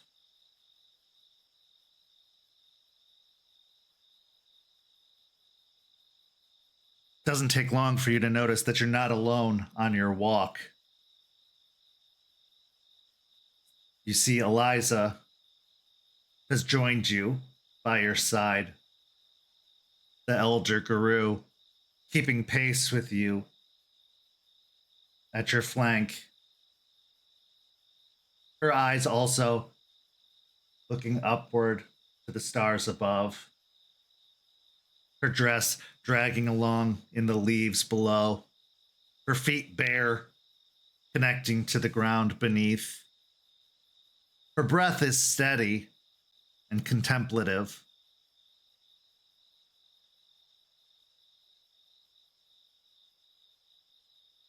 But she lets the silence hang between you as you walk. The scene is yours. Lucas will hold that silence for a while, just walking with her. And then after a while, he'll look down.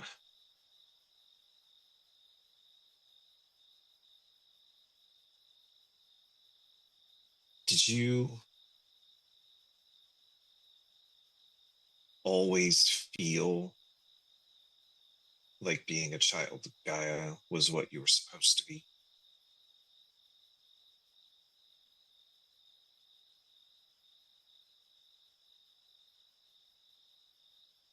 Always? No. Or if I did, I wouldn't be a stargazer now, would I? Right. For a while. Yes. For a while it felt right. I mean, Gaia herself was speaking to me.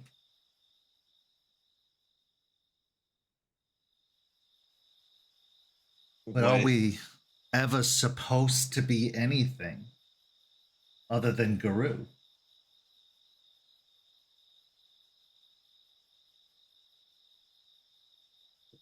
What changed?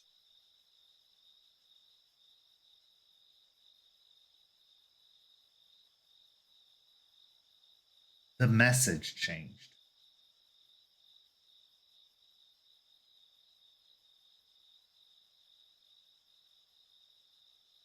What was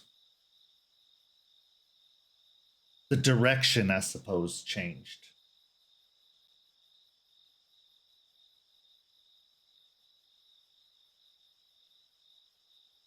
I've always kind of considered our journey like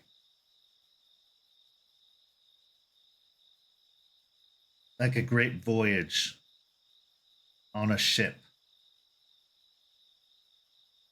And Gaia is like the wind in our sails, or like the stars that we sail by,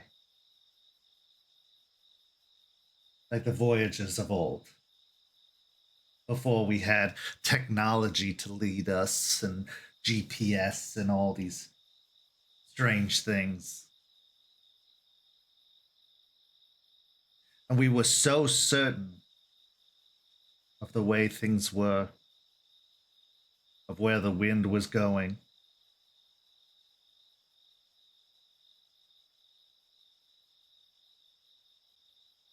The truth was, after a while, we were getting nowhere. The world changed. The topography changed.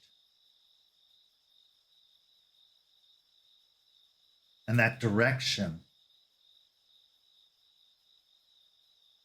well, it could very well just lead us off the edge of the world. We kept following it. Or it was going to run us aground.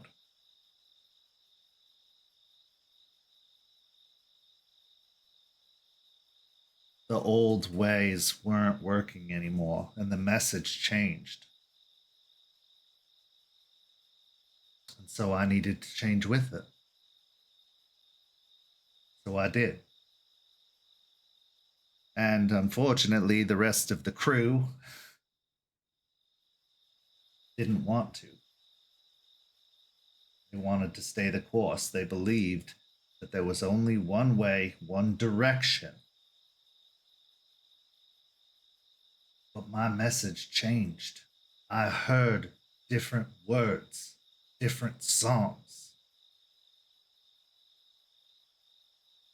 Gaia wanted something else from me.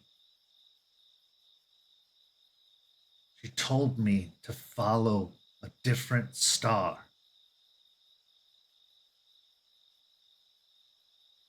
And she had never led me wrong.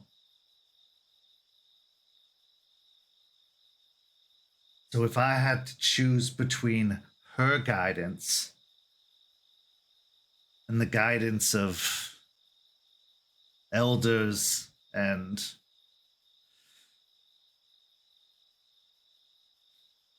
cohorts that were falling to anger and sadness left and right, were dying from misguided decisions, I had to listen to my mother. I had to listen to my star. The one who never led me wrong, the one who kept me alive so far. And, well, I suppose the one wrong I ever had was when I did lose my boy and fall to sadness, but in truth, maybe that was a right because it brought me to all of you. Maybe Gaia needed me to lose so that in the end I could be here to help all of you win.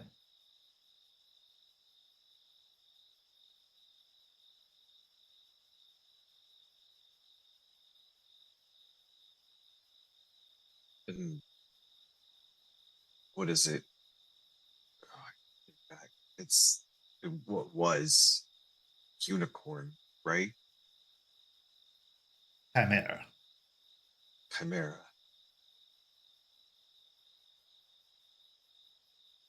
What about Chimera?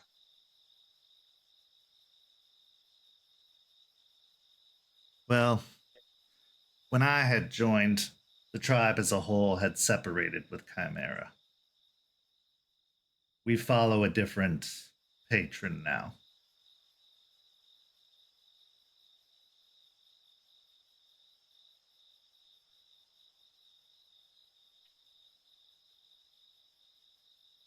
So they didn't.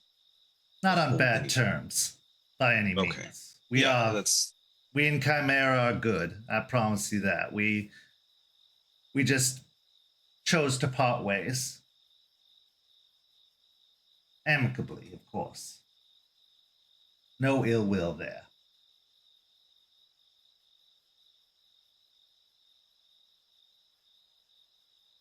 the trees. Stupid trees. Keep showing me things, and the last thing they showed me was what the ones that followed Turtle did. And we knew it, but they built cairns for not just us, they built them for the other shifters, the other Farah, what they have. And they didn't do it for a cost. It wasn't an exchange of favors or political clout or reputation. It was just what they did. And grandfather, Thunder, he told me to build bridges. And I just have this, I don't know.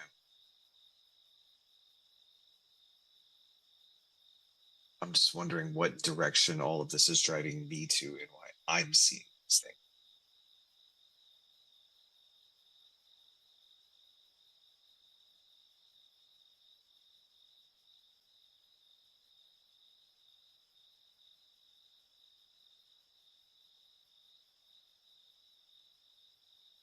Why does it have to be driving you anywhere, Lucas?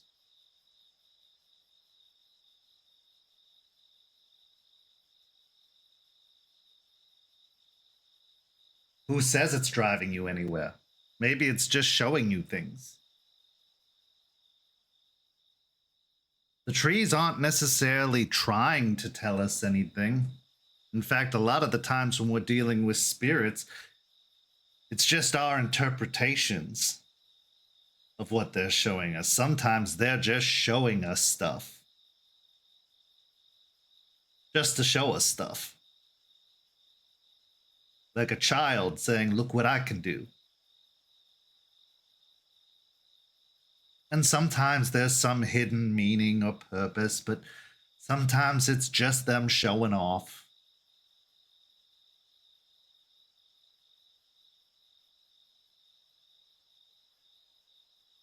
But if you feel like it is showing you something, it's because you're looking for something.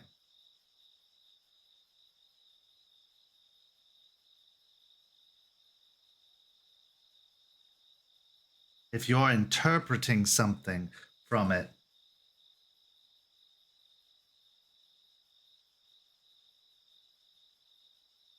because you need something from it.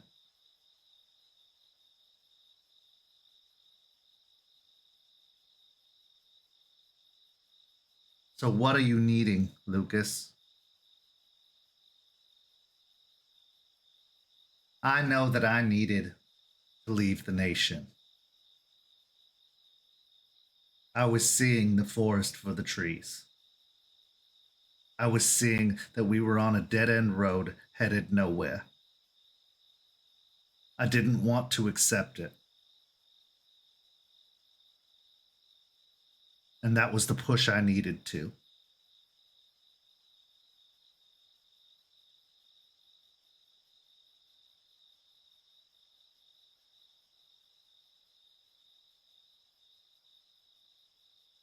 They brought me up to be a killer and to not think about it. Just to do.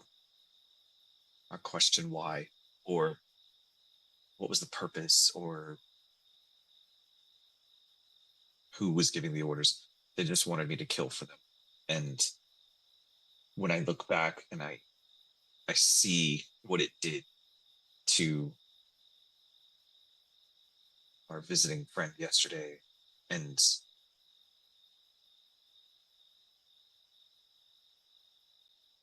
how do I reconcile what made me what I am with the direction I'm going? Because there's so many things out there. Hoshket was a perfect example that we don't pay attention to, that we let fall in the cracks, that we as the nation shun or forget about. And we can't win like that. No, we can't. Might be why we're not winning, to be honest.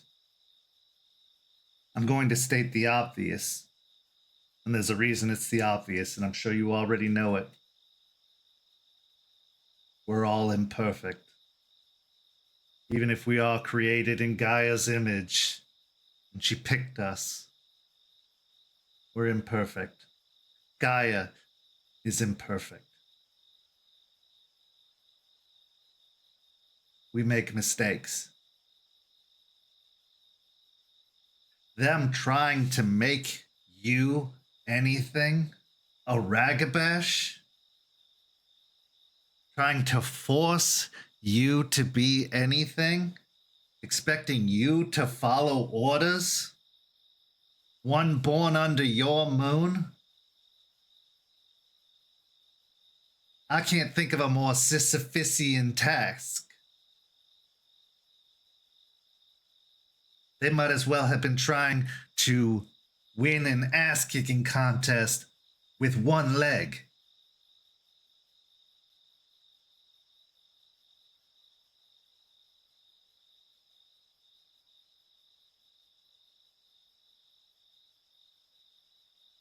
Yeah, but they filled it really well. I'm sure they did. That's their tribe.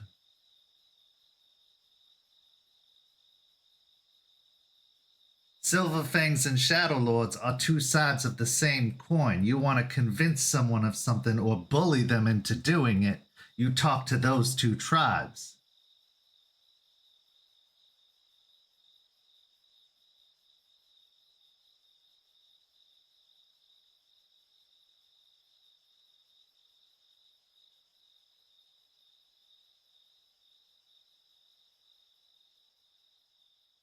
But they're not perfect. And they may have meant well.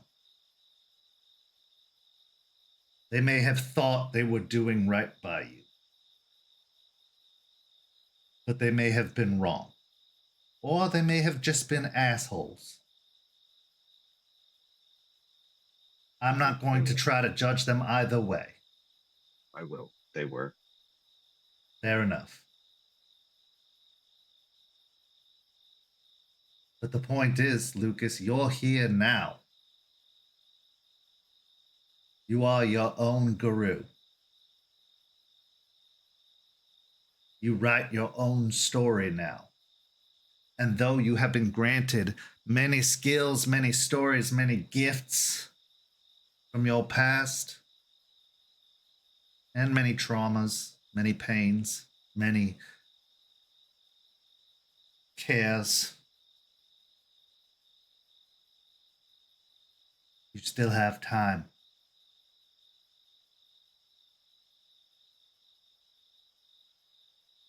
If I let my path be chosen for me,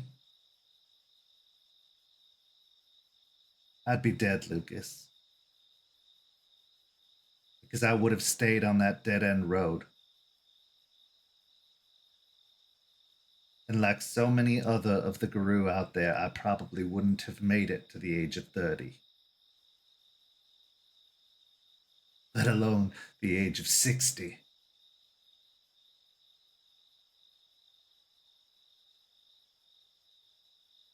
But I chose to get off the beaten path. Path so many had trod and died upon.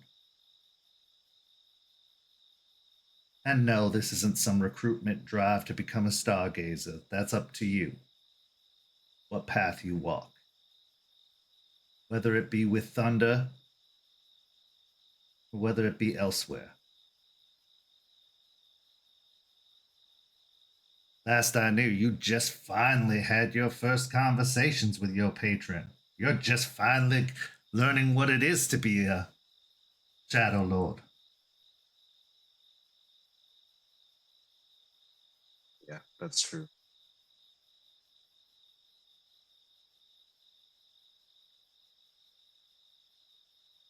But the beauty of this new era of Guru, you get a choice. That wasn't always the way. There was a time where you were born to it. It was chosen for you, and you lived and died by it. Charles, for example, is the last of that line. One of the last of that line, where you lived and died by the family you were born into.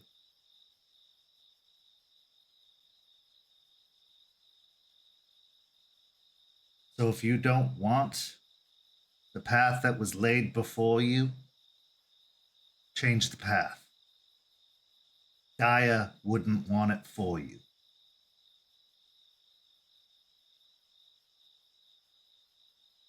So many of our kind have believed that Gaia chose suffering for us. She did not. Yes, she wants us to fight. She needs us to fight.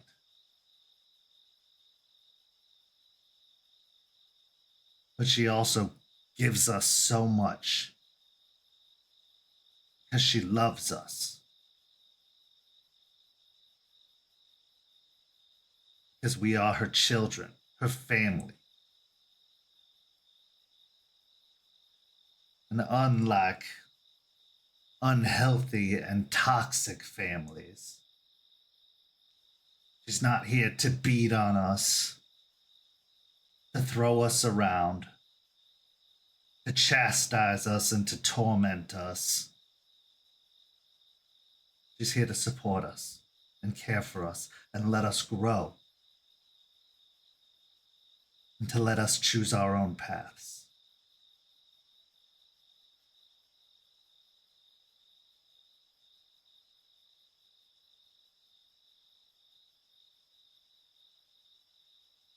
This whole thing, this life, I fucking love it. I cannot even begin to fathom not being a guru. Tell me Like, about it. I love it. The good and the bad that comes with it, and probably maybe more than most. And that might be to a degree unhealthy, but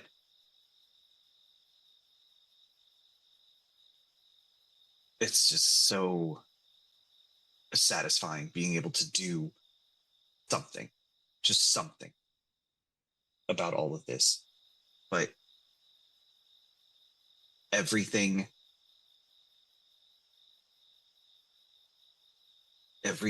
is just in its own little box, and all the little boxes are separated. Everything is categorized and cataloged with us, and you have to conform to it. You have to be part of it. And if it's not, then you have to force it back into that box, even if it doesn't want to go, even if it's not right for it to go.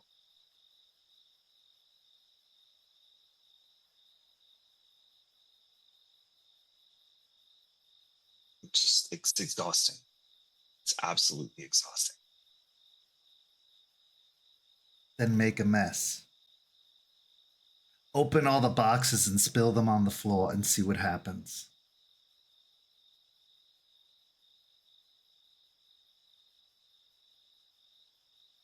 What's the worst that could happen, Lucas?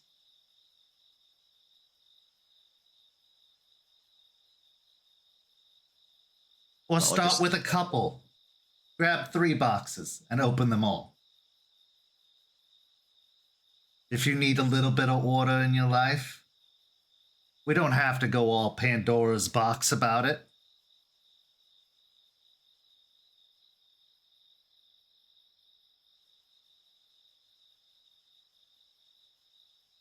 You got enough shit to deal with. And besides, it's not like there's other Shadow Lords around here to shit all over me for doing it. No, there's not. Yet.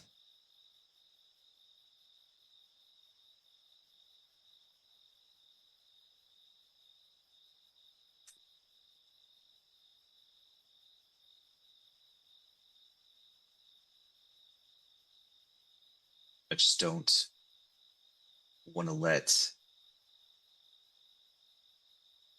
people down.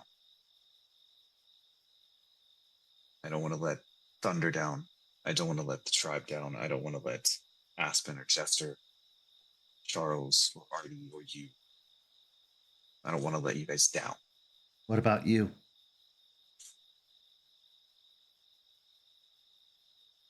I'm a little shit, so Not to me. If you let yourself down, Lucas, you're letting me down. Because I care about you. And I care about you being happy. And you not being happy makes me unhappy. So yes, you can do all the good in the world for me and Aspen and Jester and Thunder and the Sept. But if at the end of the day you go home exhausted and stressed and miserable and unfulfilled, then I'm not happy. And it will all have been for nothing.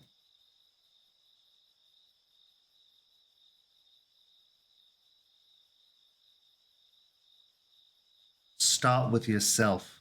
The rest comes easier. You need a solid base to build upon. Builder. What is a structure without a foundation?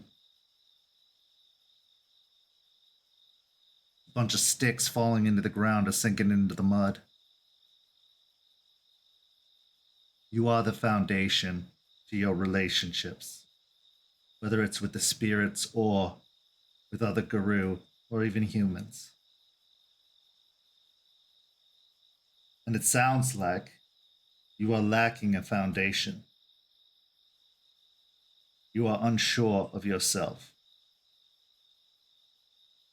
And trust me, foundation's sense of self needs maintenance.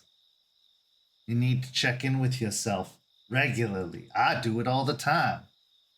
I lost 10 years of my life to forgetting to check in with myself. I became a crotchety old bitch who liked slot machines and cigarettes.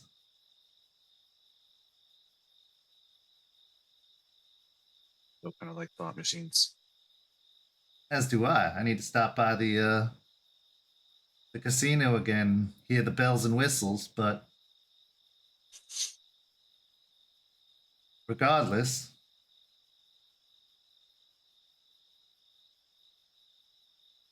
it's okay to make a change if it means strengthening your foundation. It's also okay not to, as long as your foundation is strong. But you gotta have one. Spiritually and physically.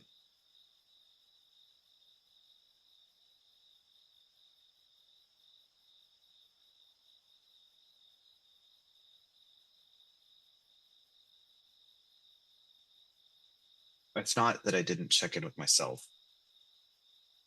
I didn't. But ever since we tied ourselves to here, and my mind has been quiet, and that's because something else hasn't been talking to me regularly. And that's been, I don't know, empty. Sure, it's quite unnerving.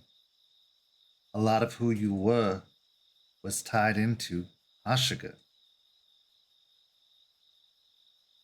That's how a lot of us feel with our patrons. A lot of us have that relationship with our patrons. I certainly did.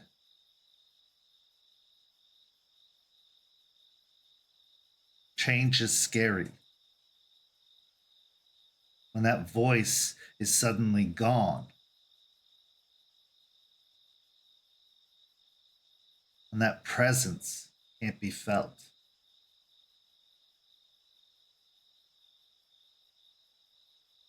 It's a terrible thing. It's a very lonely thing.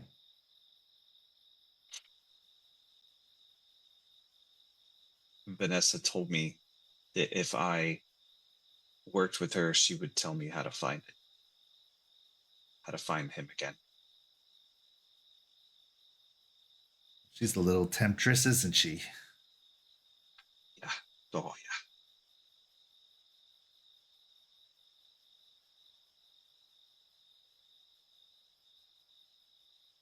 yeah. I thought about it. Sure you did. I'm sure you still do. Do. To think that they're out there somewhere. And if what we thought was true, it doesn't have me to protect it anymore. And what the hell is happening to it?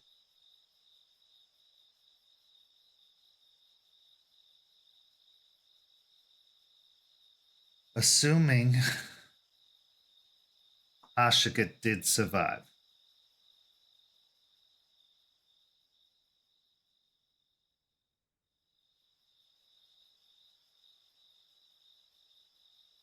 There are a few possibilities. One,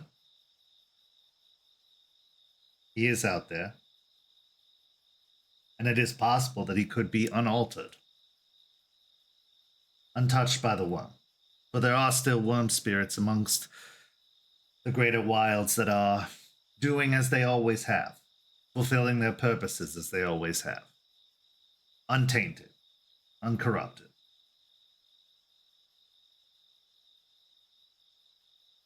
Two, there's a possibility that they are corrupted. Have fallen into the worm's not so loving embrace.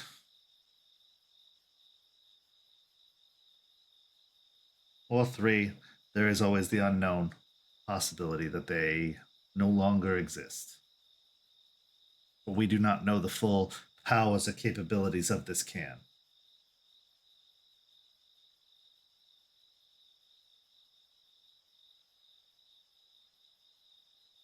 I ask you this, how important is knowing?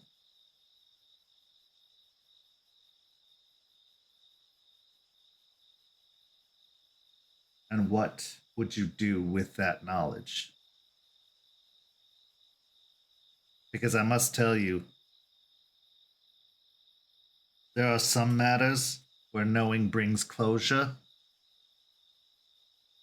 Yes, for example, knowing what happened to my dear Orion brought me a great deal of closure. But there are some matters where not knowing, ignorance, truly is bliss. For you get to retain just the good memories.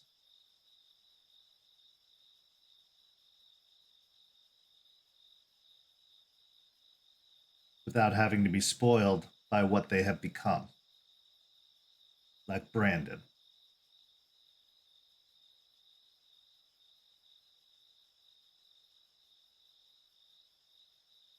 No, it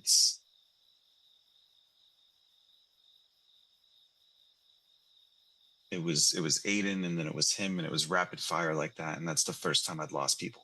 And I don't know.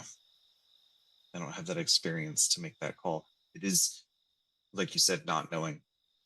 Not so much the knowing exactly what happened to them. It's not knowing if anything did happen to them. And that's the worst part for me.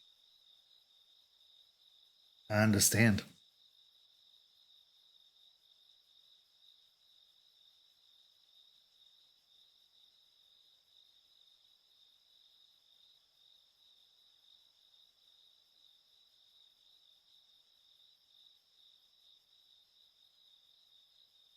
Well, you can choose to write your own narrative, or when things have calmed, perhaps we can try to find out. Or at least try again. Our last attempt wasn't so successful, but time has passed, and perhaps if they were sent to the spirit wilds, maybe they have reformed and returned.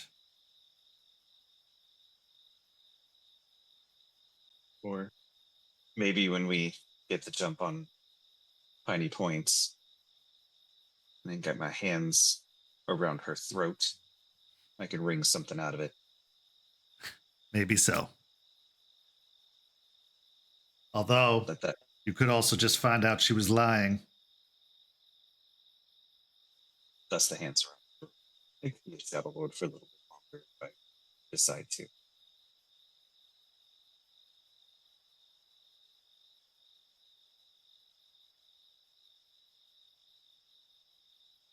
Okay.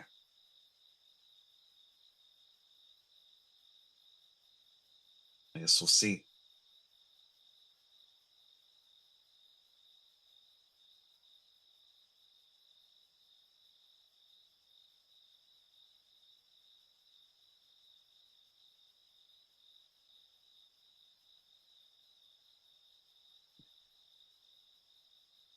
Sorry, Eliza. I'm not good at this. It's not comfortable for me. It's not easy for me. My boy, do you think every conversation I have in this spiritual journey of being a theurge has been comfortable? 9 out of 10 conversations are delving into uncomfortable matters. I appreciate you trying at all. I am here to make it more comfortable. That is my job. Are you trying to put me out of work? Of course it's uncomfortable.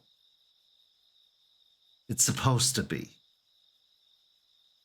I am exceptionally curious if you had any uncomfortable conversations with Charles, though. I would love to hear about that. I have. Oh my God, what is that like?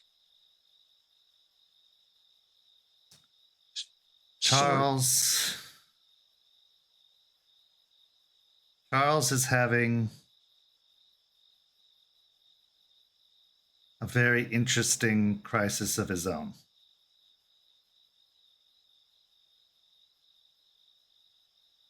He is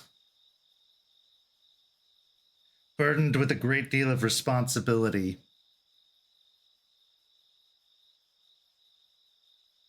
on a micro scale, but it is representative of a greater responsibility he was born to have.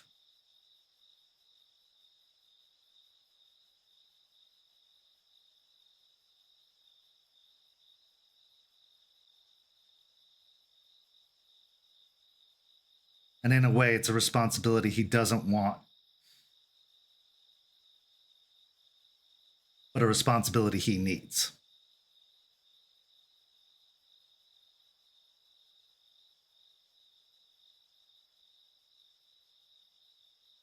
Trying to think if you could have put that in vague. No. But I think I get it.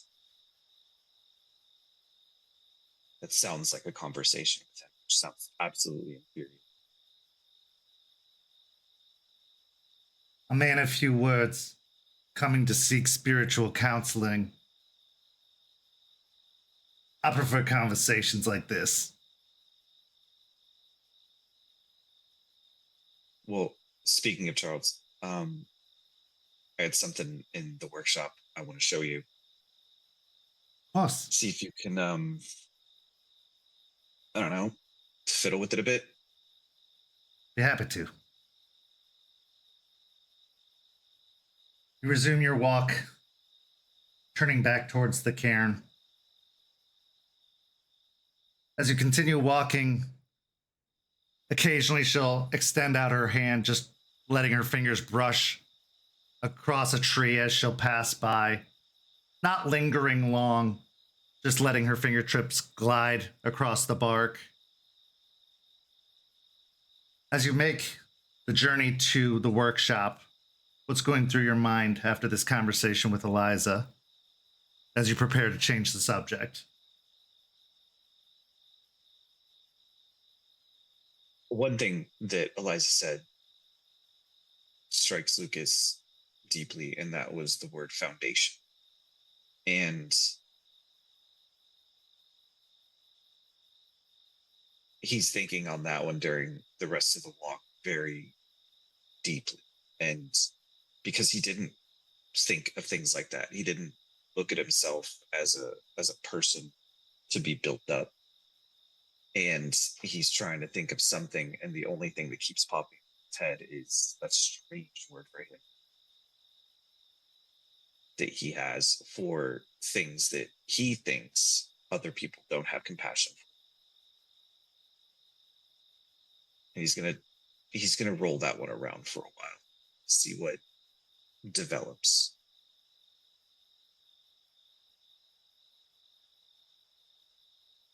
A guru's internal crisis is like a fire. You can feed it, and it can become a wildfire out of control. Or you can smother it, and it can completely go out. Oglosk or Hirano. Keep it tended just enough, and it will fuel the fight. We now go to break. We'll be back in just a few minutes with the second half of tonight's story.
Welcome back. In the first half, Jester had a very important conversation with Star. Aspen had a very important conversation with Anna Pelfrey, and Lucas had a very important conversation with Eliza. Now, in the second half, we find ourselves at Weedon Island Nature Preserve, all the way across the bridge in Pinellas County, Florida, just on the opposite side of Tampa Bay. Weedon Island Nature Preserve is the home of She Who Shines, the Mokele. Charles and Jester were sent here to help purge the infection of the plants that have started to grow within Weedon Island Nature Preserve as part of the arrangement with She Who Shines to help smooth things over with the Mokele, to help open up relations between the two changing breeds, and to hopefully maybe start an alliance of sorts, especially against the forces and the threat growing in Piney Point. But how will this interaction go? How will things be? Because walking into another's territory, especially an unknown entity such as a Mokele, is a new encounter for a Guru, especially since they did not know Mokele existed before that first interaction with She Who Shines. So, Jester, what's going through your mind in the car ride across the bridge and up to the gates of Weedon Island Nature Preserve? Wondering how bad the swamp is and how much we'll have to deal with, and some anxiety about how She Who Shines is going to, I guess, what her attitude or like is going to be when we get there. Is she going to be highly territorial, even though she has basically invited us to come and take care of this problem? And wondering if we're able to fix this. Will it be enough to at least get her to listen and possibly work on a way repairing the relationships between Guru and Mokele? At least Guru and her, at the very least. Mostly that, and trying to just also, since I'm not knowing what's going to be there, kind of just get into that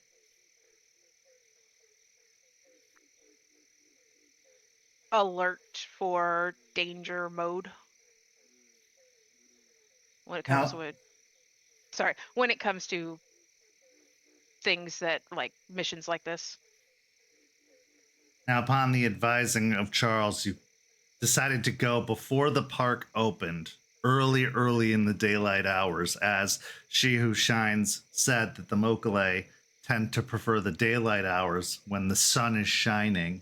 You decided to acquiesce to their demands of only being there when the sun was up, but not when humans might populate the park. So you are arriving probably around 6 a.m., which is very, very early for anyone to be up, but Charles is usually up and moving by 6 a.m. most days, even if he doesn't get to bed until like 1 a.m. most nights at the earliest.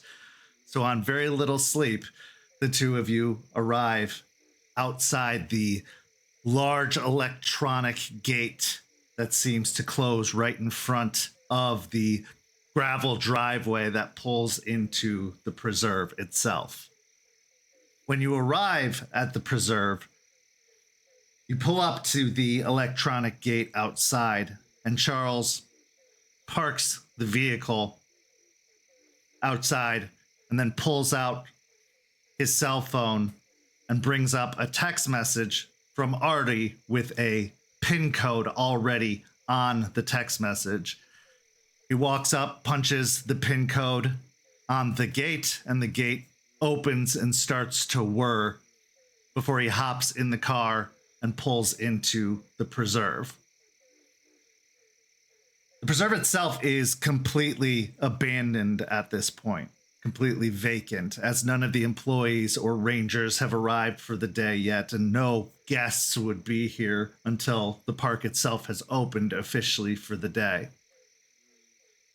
Driving down the gravel driveways, you can see that there are several roads that lead off to various parts in the preserve, but Charles drives deep into the preserve down one of the driveways until he parks at one of the furthest back parking lots, making sure that you are far out of view away from the roadway or the front gates in case anything were to cause you to be delayed in this mission until the park's opening, so that it's less likely that you'll be discovered. But eventually he parks the car in one of the far back parking spots in one of the far back parking lots and eventually exits the vehicle.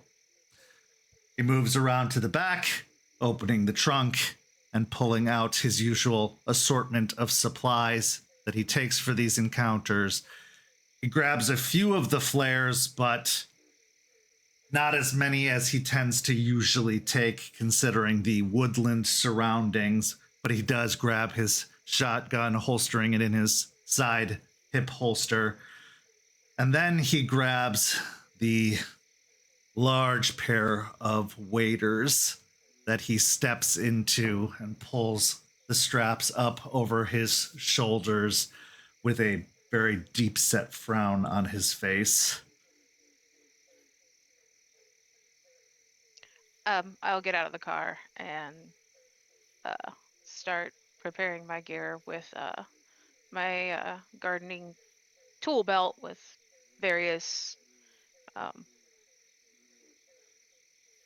tools I've been using to uproot the plants. Make sure I have plenty of like trash bags in case we come across any tulips. The ones, well as some clippers to possibly cut the plants. Make sure I'll strap the knife sheath to the belt, and I'm going to leave the clave in the trunk. Okay. Charles closes the trunk and then starts walking towards one of the wooden walkway bridges. Now, a lot of the preserves in Florida have these wooden paths that seems to have bridges that walk over these marshy swamplands that go throughout these small islands that usually head to a watchtower of sorts, much like they have in Lettuce Lake and other preserve lands. Weedon Island is no exception, as it is very much a large, swampy marshland of a park. This is the ideal setting for a alligator population and definitely a mokale. And as you start to head into the park, Charles becomes extremely alert, and you can tell by the way he is taking deep inhalations of breath, he seems to be attuning to a specific scent. He hasn't spoken much since he's gotten out of the car. In fact, he hasn't spoken at all. But his senses are very aware of your surroundings as he starts proceeding on the wooden walkway, moving further into the park. I'll follow behind him, keeping quiet for a moment because he definitely wouldn't want to actually talk about anything important in a Mokale's territory. So anytime we would have had to actually talk about things has long since passed since we've gotten out of the car. So I'm just also scanning, I'm looking for any signs of the plants at this time. Give me a wits and awareness.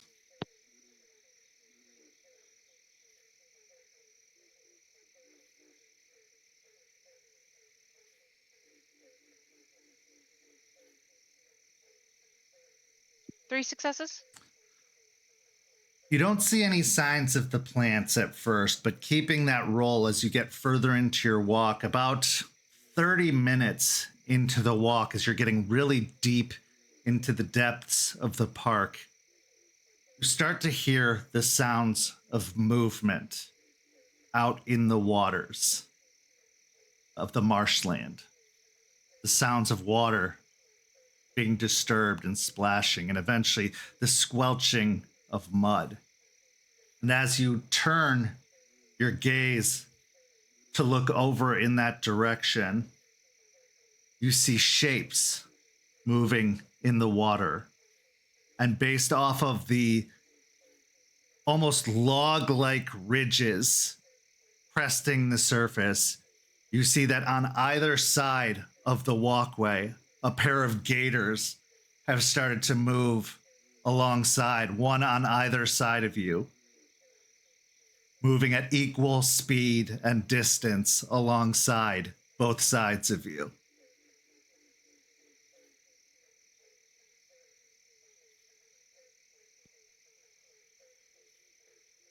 She knows we were coming today, right?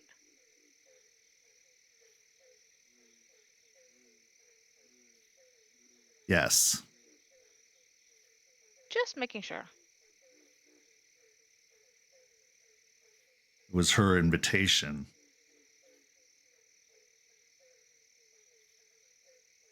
I know you don't ever plan on having guests, but usually even when someone gives you an invitation, if they don't give you a date and it's an open invitation, you know, it's good to tell them what day you're coming. So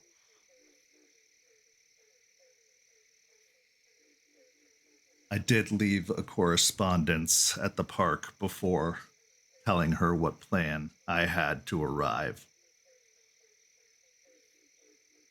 that's good enough. As you continue moving along, the two gators keep their distance, not advancing inward or coming closer, but they do stay equal distance alongside, almost like sentries or escorts moving along.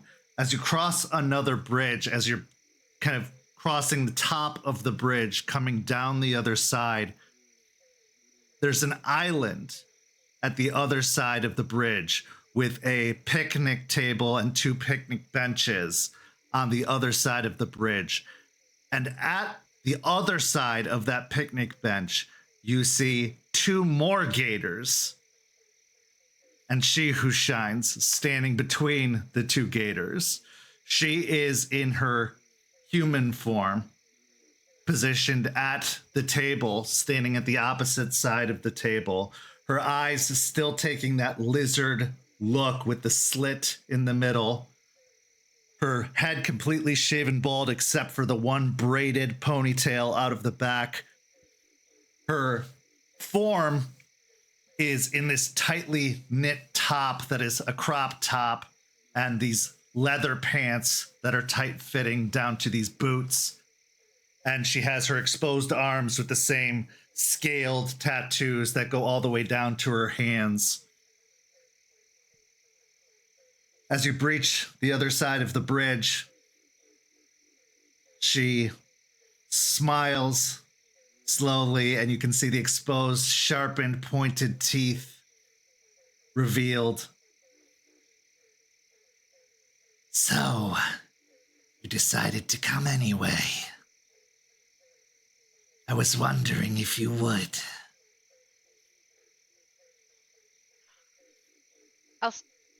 I'll step up to stand beside Charles. Well,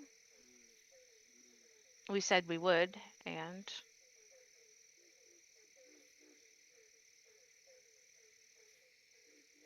helping Gaia is always a good thing. And are there more of you waiting to ambush me when I've got my back turned? That's usually the way, isn't it? No, just the two of us. Cocky. Well, let's get on with it then. Let's.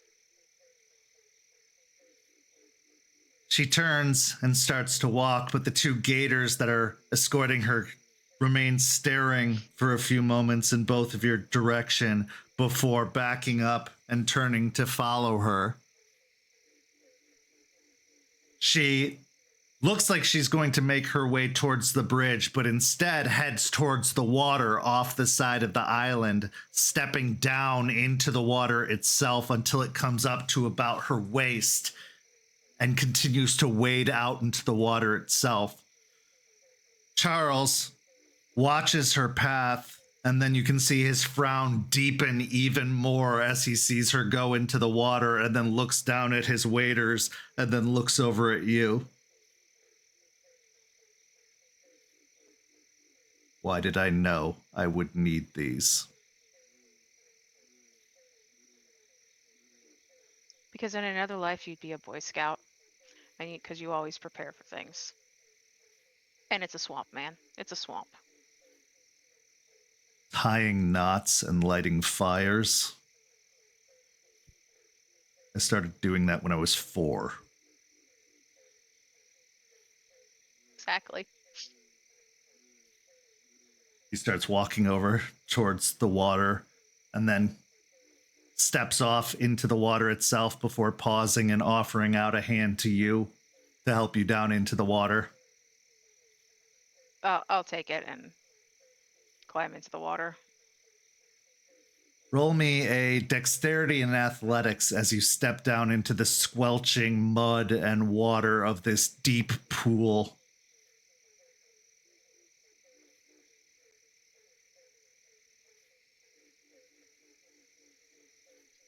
Two successes. Okay. With his support, you almost find yourself almost falling into the water, but he pulls you back up to stop you from sinking. As your first step in, you find that it's a lot deeper than you thought, and your foot sinks into the mud and down. But he pulls you up until you can get another foot in to find a more sturdier piece of land to grab onto. But some of the water does come up a little bit higher than your waist, almost up to your mid-chest. We'll take it slowly. That's probably a good plan. The two of you start to proceed through, trying to follow behind in She Who Shines' wake, who has moved significantly further ahead. She seems to be comfortably moving through the water, and in fact, she has dropped down now into the water to the point that you can only see the top of her head and some of her back cresting the surface as if she's swimming or gliding through the water, even in her human form, like a gator through the water easily enough, making her path. But she is pausing occasionally to look back at you with annoyance as you are slowing her down in the path of her pursuit. Behind you, the two gators that were your escorts before have come up onto the land and seem to be closing in behind you to take up the rear of this procession of sorts into the park. Roll me a charisma and animal, Ken.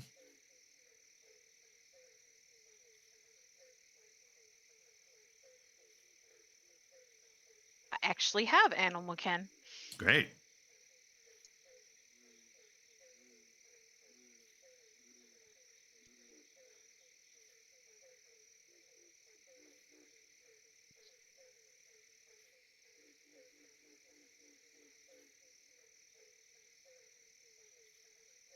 Three successes.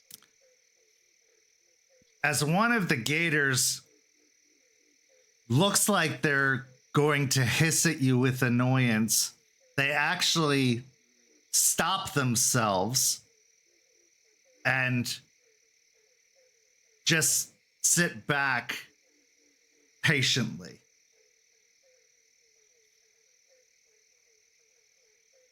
Instead, waiting for you to find your footing and begin your path, giving you a respectful distance, realizing that this is not your terrain. Okay. So as you are going to traverse, go ahead and give me a dexterity and survival.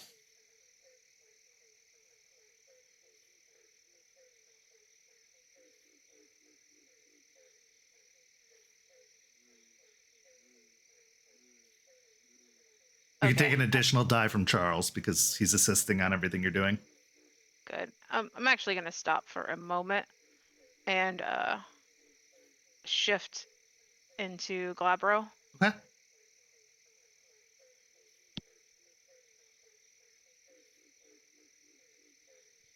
All right, I did not make my rage check, so go down to 1 rage.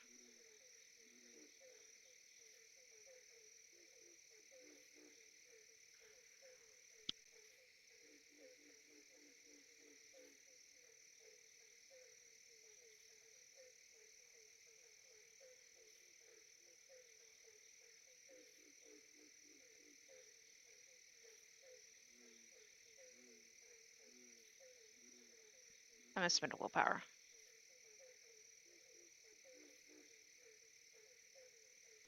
Okay, there we go. 5 successes. Okay.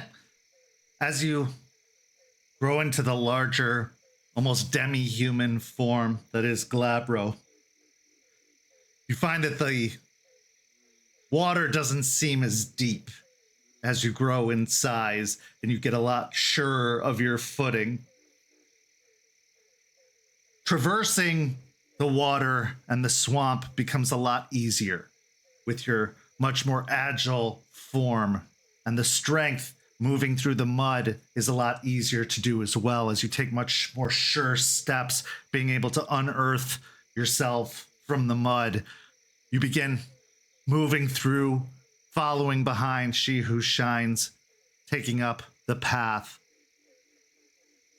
The path takes you about an hour deep into the park. Now, the way she's taking you is obviously not the easy way. She is making this as miserable and awful as possible, but you can probably understand why, as you are not really the most welcome visitors. This is more out of necessity than anything else. But as you get deeper into the park, you notice this is not where park visitors go. There are no hiking trails. There are no bridges. You are going into the preserve itself. And the deeper and deeper in you get, the more and more wildlife becomes prevalent. You see more signs of gators. You see more signs of lizards. You see more birds up in the trees. You are entering fully into her domain. This is clearly her area. And as you get deeper in, you know directionally that you must be getting nearer to the Gulf itself. As you can see that beyond the trees, there is the water. The water's getting deeper, and you are not heading towards the land itself, but out more to open sea. Roll me another wits and investigation.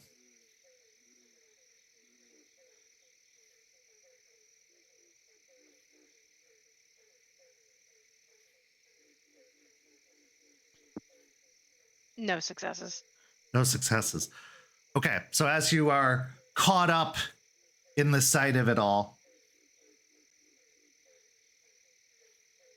you're taking everything in when all of a sudden there is an unexpected pop sound from high above in the trees, followed by 2 more pop, pop sounds. And this is where we will begin combat, as hanging from above in the trees, several pods open up and several of the hummingbird-esque plants descend from above, coming down to attack. So, Go ahead and declare your intentions, but you are caught off guard, so you are going to be at a -2 dice pool as they are coming in fast and aggressively.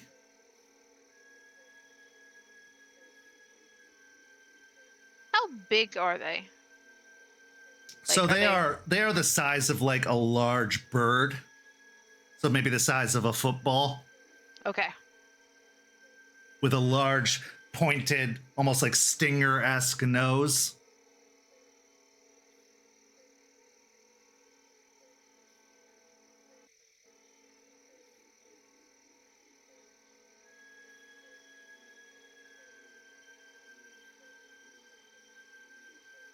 Okay, I'm going to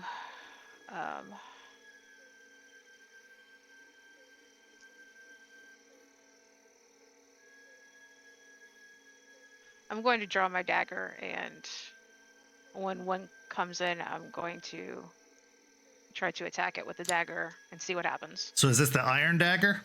Yes. Okay. Drawing the iron dagger. Then give me a dexterity and melee.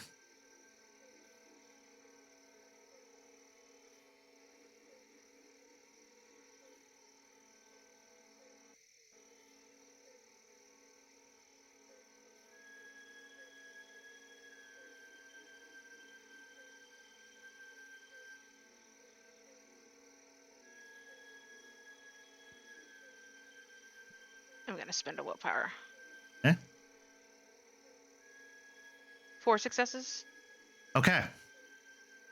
So as you unsheath the iron dagger, as one of these birds comes soaring in, its stinger pointed out in your direction, or its beak pointed out in your direction, it comes soaring in, aiming directly for your chest. You take a swipe at it with the dagger, and you find that it hits the beak, clashing with it, but only deflecting it. It doesn't actually pierce or slice the beak. It actually just knocks it away. Meanwhile, off to the side, you hear Charles unload 2 shots of the shotgun, and you see one of the birds explode in a fiery ball as it's hit by one of the dragon's breath rounds, bursting into flame before dropping into the ground on fire before sizzling as it hits the water, going into pieces into the ground. Next round, declare your intentions.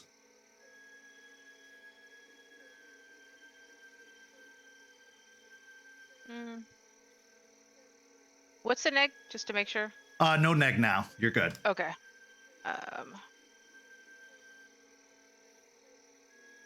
Then I think I'm going to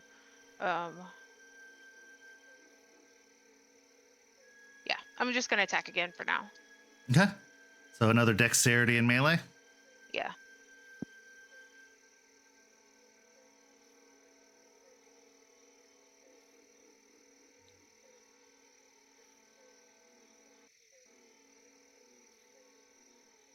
Two successes. Okay. This time, it, having been deflected, kind of coasts around and comes in to go for another piercing strike. You take another swipe, but you end up missing as it comes through and pierces into you, stabbing you for 2 points of superficial damage. Go ahead and make a stamina and resolve check for me as you feel this icky, kind of poisonous fluid insert into your body. And you do get the bonus from being in Labro.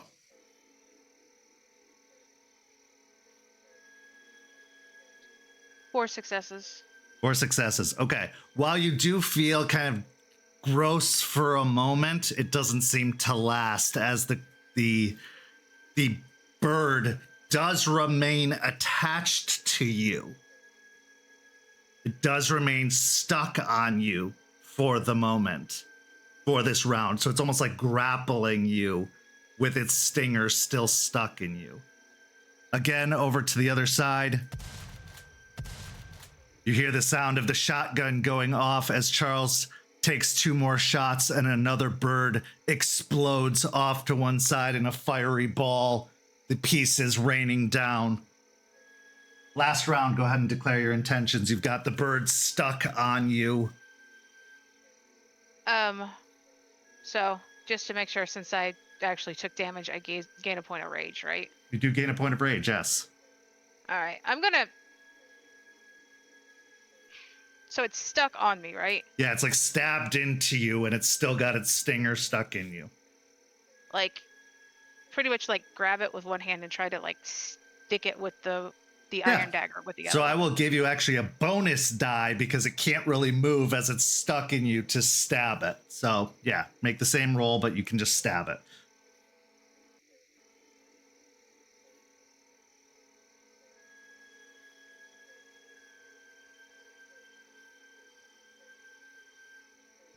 Five successes. 5 successes will do it. So you skewer the bird, yanking it out of you, and as soon as the dagger makes contact, piercing through it, it starts to sizzle and smoke and lets out a squealing hissing.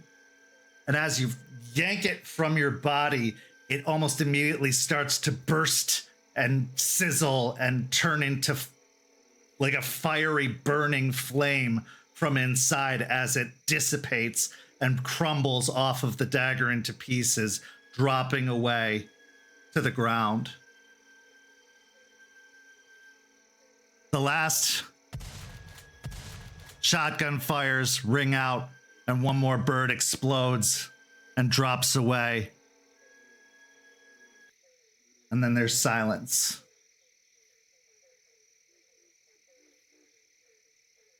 Leaving just you and Charles and the gators nearby. How tall are the trees that the actual like hanging parts of the plant? As you are this deep into the woodlands, they're probably about 20 feet up. Okay.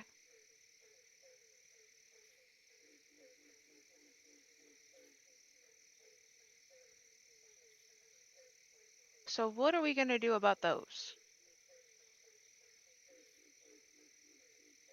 Well, you have to get them down. I don't know if they reload or regrow, or we haven't encountered many of those and we haven't dispatched of any of them.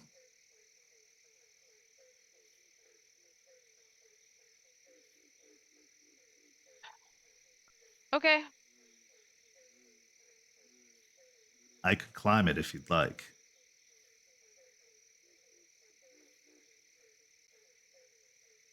I can do it. Are you sure? Yeah. All right. Give me a strength and Doubting my climbing athletics. skills. Now they are all in one tree, so it's not multiple trees that they're hanging from. It just seems to be several pods hanging off of the top of one tree. All right. But yeah, strength and athletics will climb you up the tree.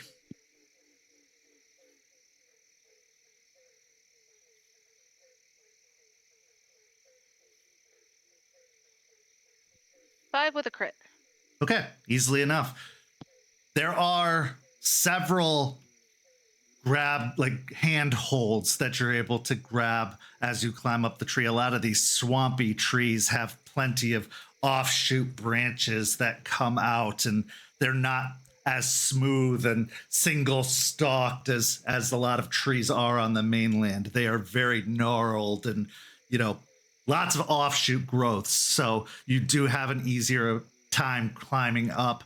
And as you get up to the top, you can see that the pods that they emerge from have opened, but that they will eventually close back together. And inside of the pod, you can see that there is a small sac deep within that it seems is almost like a larval sac that they seem to be growing in, and that they will fill up and grow into the pod eventually before sprouting out. But it seems like these pods can only hold one at a time.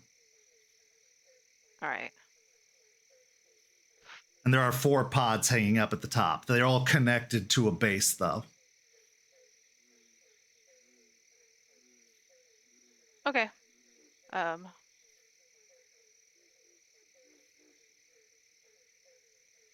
tempted to do something, and I'm gonna try it.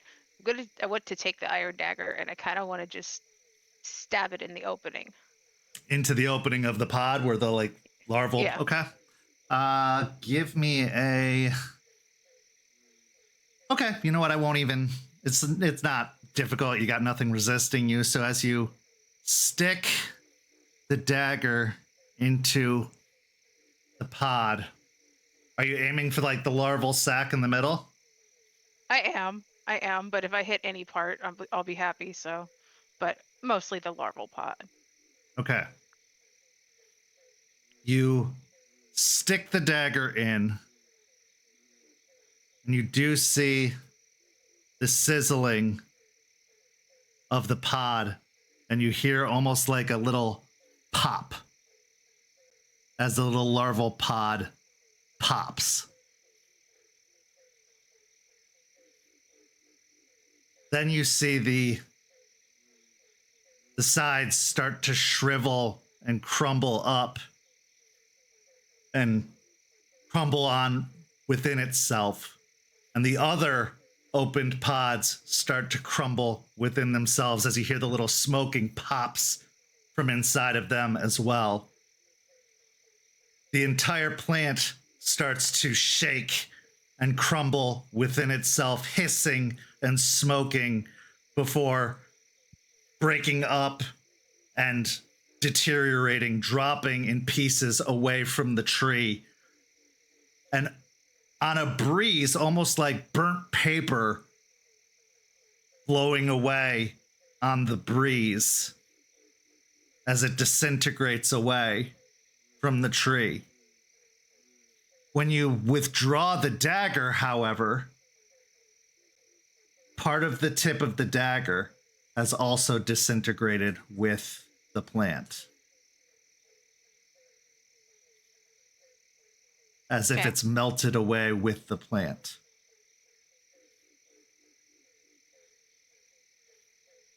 Interesting. I'll look at the dagger for a moment, like, then I'm gonna sheath it and check at least where I can see from my point, to see if there are any other of the plants. Roll me a wits and investigation. Okay. You can take another +1 because Charles is down on the land, able to point out any for you from his vantage.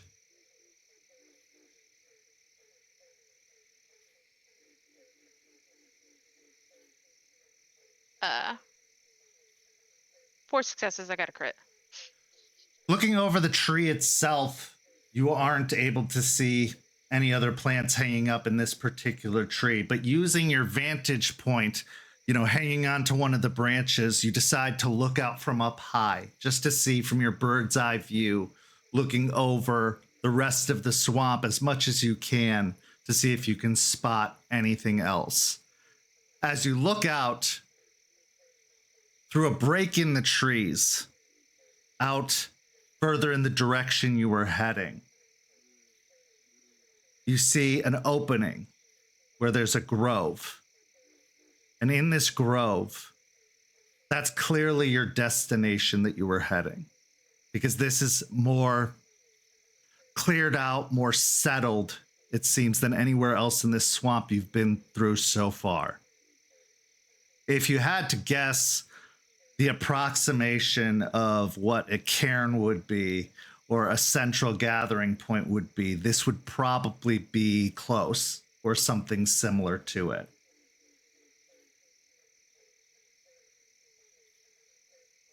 Here you see She Who Shines and 2 of her gators kind of standing annoyedly waiting, looking over in the direction both you and Charles and the two other gators are.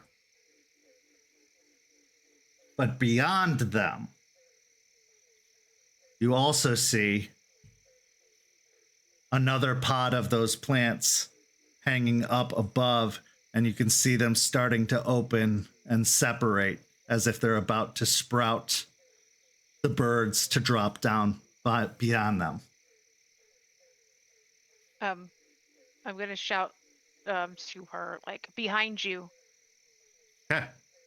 Give me a charisma and persuasion. I'll give you a manipulation and persuasion too if it's better. All charisma, baby.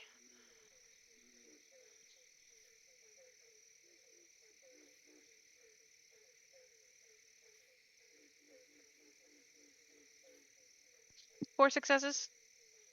Okay.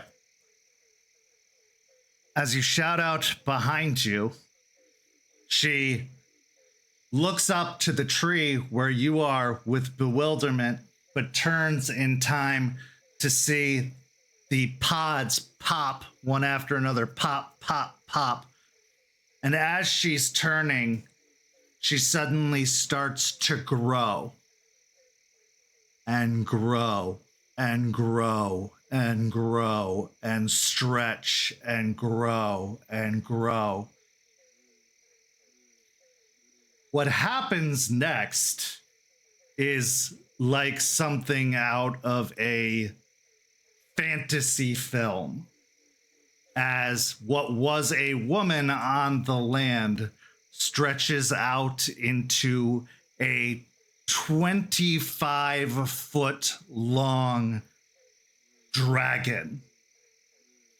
A lizard with long scaled tail with barbs on the end, a long maw with sharpened pointed teeth, long arms with claws, and she lets out a roar as she swipes at the air and unleashes a gout of flame from her mouth that just burns towards the birds as they fly out towards her. There is a sound of hissing and popping, and you can actually see several of the trees catch on fire from beyond. The conflict lasts seconds, and there is a huge just plume of smoke that obscures the entire area.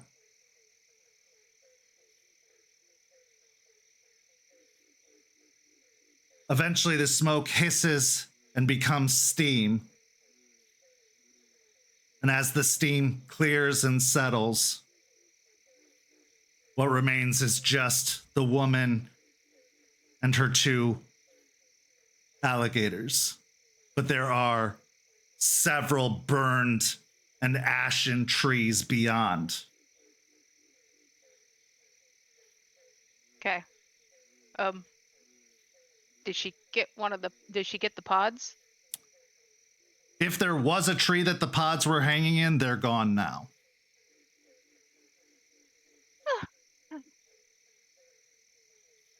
I was a little skeptical when Artie said she turned into a dragon, but okay, cool. I'll start climbing down the tree, just muttering to myself like, we are just living in the Lord of the Rings verse or something. This is really weird bullshit. As you get down to the ground, you can see Charles is staring off in the direction that She Who Shines clearly was. And he's got like a very wolfish, kind of excitable look on his face. And you can see his fists flexing. But he is taking steadying breaths.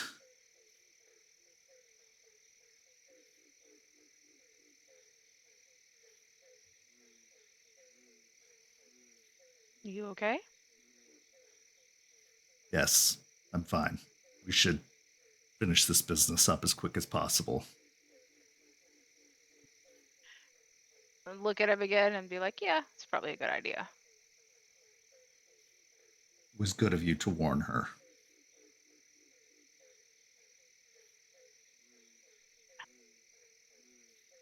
Yeah. Yeah. I mean, she gets infected. Like, what was the whole point? No, I'm just glad you helping? saw it. Yeah. I didn't see it. Well, I had a bit of a bird's eye view, so to speak, so. You proceed through the swamp until you get to the clearing where she's waiting. And as she sees you coming out of the water, she makes eye contact with you and gives you a nod.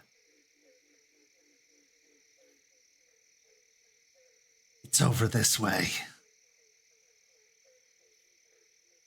She starts leading you along the bank out by the water.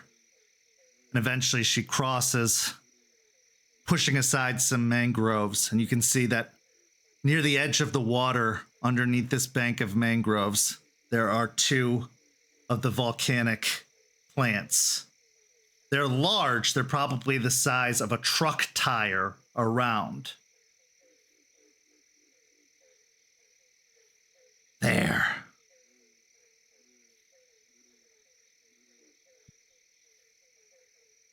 And then these are the only two? Other than the ones you've taken care of. Okay. They were smaller before. Yeah, they tend to grow the longer. They're plants. So, you know, I they do a burned plant them too. away, but they regrew. Again and again. Yeah, that's the weird thing about these. They, unless you completely remove them, like unroot them, if there's even just a little tiniest bit left, they will regrow. Why?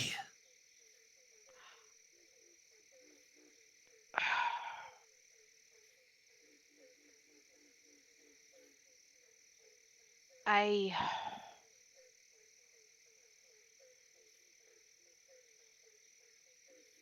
mean, I think they were designed that way. I think they were made that way. Seems like more of the pestilent things. Can you rid of them? I can. And do so. Okay. I am going to pull out a trash bag, one of those big giant black trash bags, and kind of just open it up. How full do they like? Which one looks like it's probably gonna burst? They both do. I'll take out 2 trash bags. And then put a mask on as well. Okay. So you make your preparations. Give me a dexterity and larceny.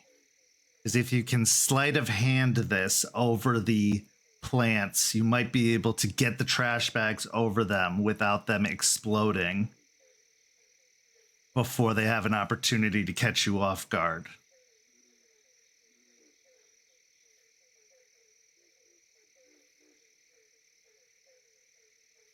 Three successes? Okay. You got one. One more. 2 successes on that one. Okay. So as you get to the other one, as you're trying to get the trash bag over it, it opens and lets out a gout of the spores, exploding out into a radius. You hear the hiss of She Who Shines as the skittering of gators and her backing away as it lets out its burst of spores. Give me a dexterity and athletics to try and dive out of the way of its explosion.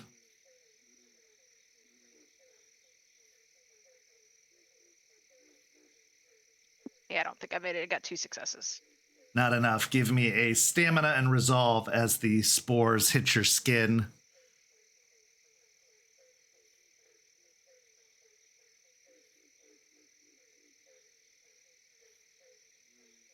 Three successes. Okay. You start to get the sickly feeling as the spores hit your skin and start to settle on your skin. What do you wish to do?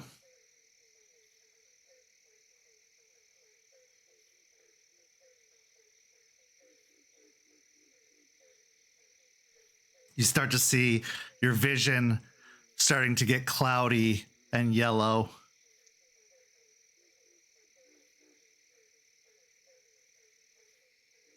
I'm going to just, I guess, uncontrollably like look towards Charles, probably with a slightly frightened expression, then look back at the plants. Try to dust the spores off as much as I can. Okay. Give me a dexterity and medicine.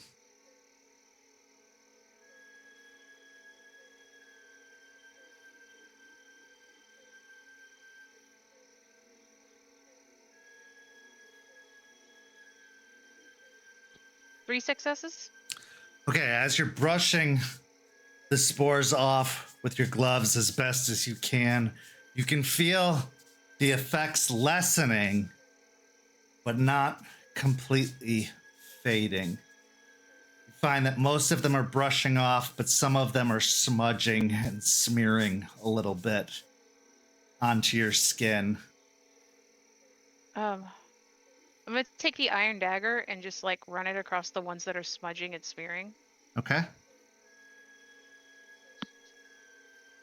As you scrape the iron dagger against the spores that are smearing, take a point of aggravated physical damage as the burning of the dagger mixed with the spores touching your skin burns your skin. But because of how soon after being exposed to the effects, does manage to prevent it from entering into your bloodstream completely. Does stop the effect from infecting you completely, but it does hurt like hell.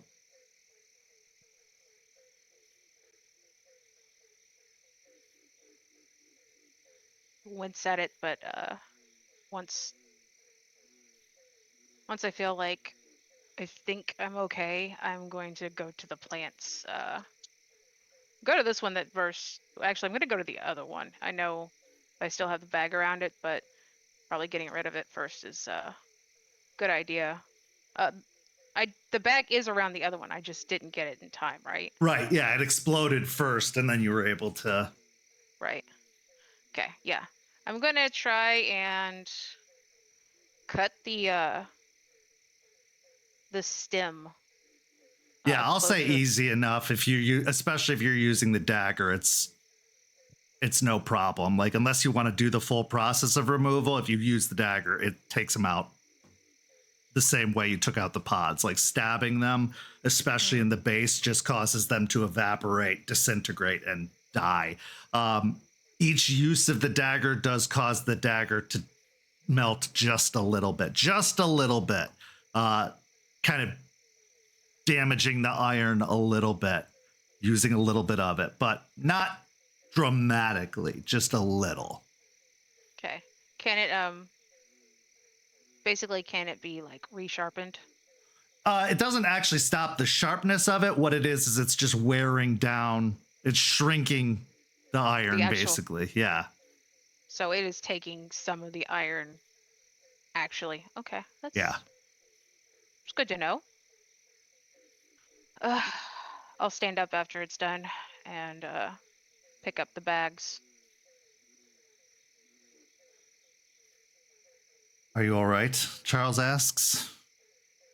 I think so. You're not feeling any effects? I was, but I think I'm. I think probably need to check with Eliza, but I think I actually got it in time with the dagger.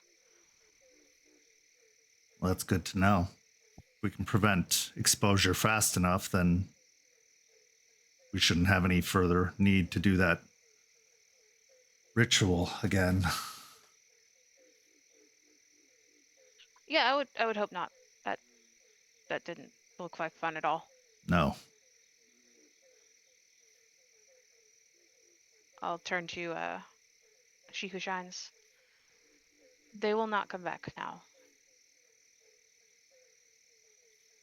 She warily looks towards where the plants were. Good.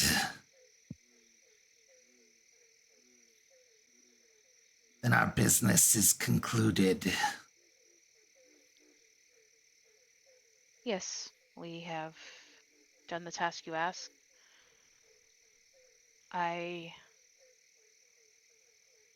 If you are willing, I would like to come meet with you, perhaps not here in your territory, but somewhere neutral, to perhaps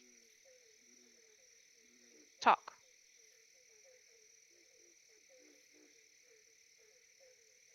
We can meet here when we meet. There is nowhere neutral to my kind, but we will meet in the safe outskirts of my territory. Is this agreeable? Charles gives you a very wary look. I can agree to that. Good. And tell your leader we have neutrality for now. If she seeks alliance,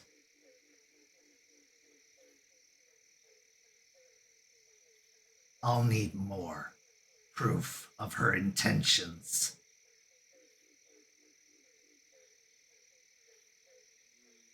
I will let her know.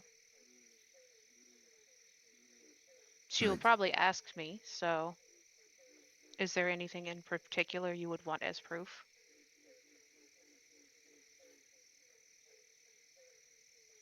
Yes. There is a place near here where some of my brethren are being held.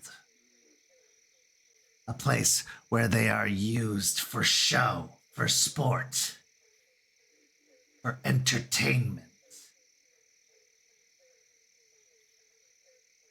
I want them freed.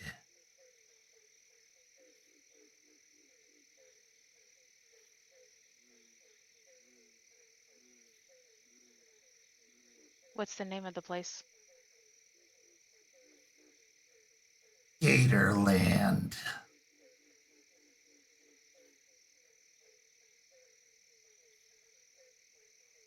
I will let her know. Thank you.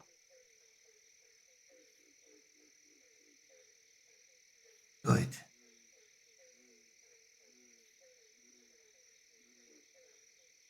They will see you out. She gestures to the two gators that were following you. The two bob their heads and then turn and start moving into the water.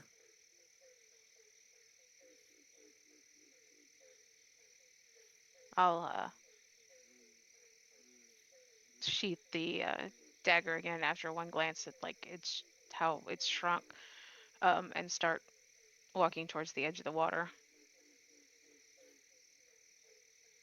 Charles, not quite willing to show his back to She Who Shines, backs, bowing his head just slightly to her before the two of you reach the edge of the water, and then he turns and wades in. You both make the journey back across the swamp The Gator's giving you, because of your good charisma and animal ken roll, a much more gentle path out of the swamp, cutting the travel time down slightly to about 40 minutes rather than the hour it took you to get here, until you emerge onto the walking path once more. You get back to the car just about the time that the park is getting ready to open. He strips off the waders, putting them into a garbage bag and throwing them into the trunk annoyedly before you both get into the car and start to drive away. Well, it's done. I don't know how I feel about you coming back here, but I won't stop you. I know there's probably a lot of good stories here, and you handled yourself really well. Thank you. And yeah, there are good stories, but also deeds can help regain trust, but maintaining it also is communication. So we need to at least try to start that. And I know we'll need alliances. But you want a fighter? More than ever.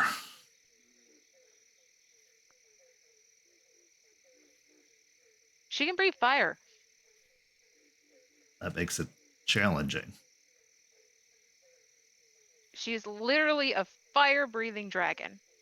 Yes.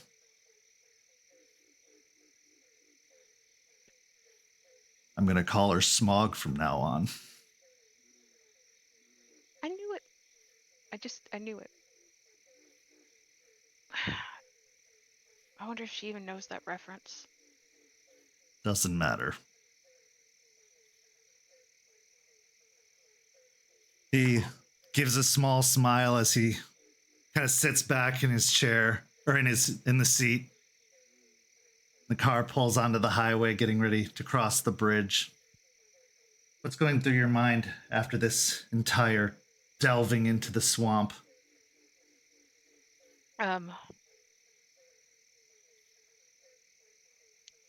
I'm glad it wasn't as bad as it could have been. Like, we've been to a lot worse places, and so just a few of the plants there was not so bad.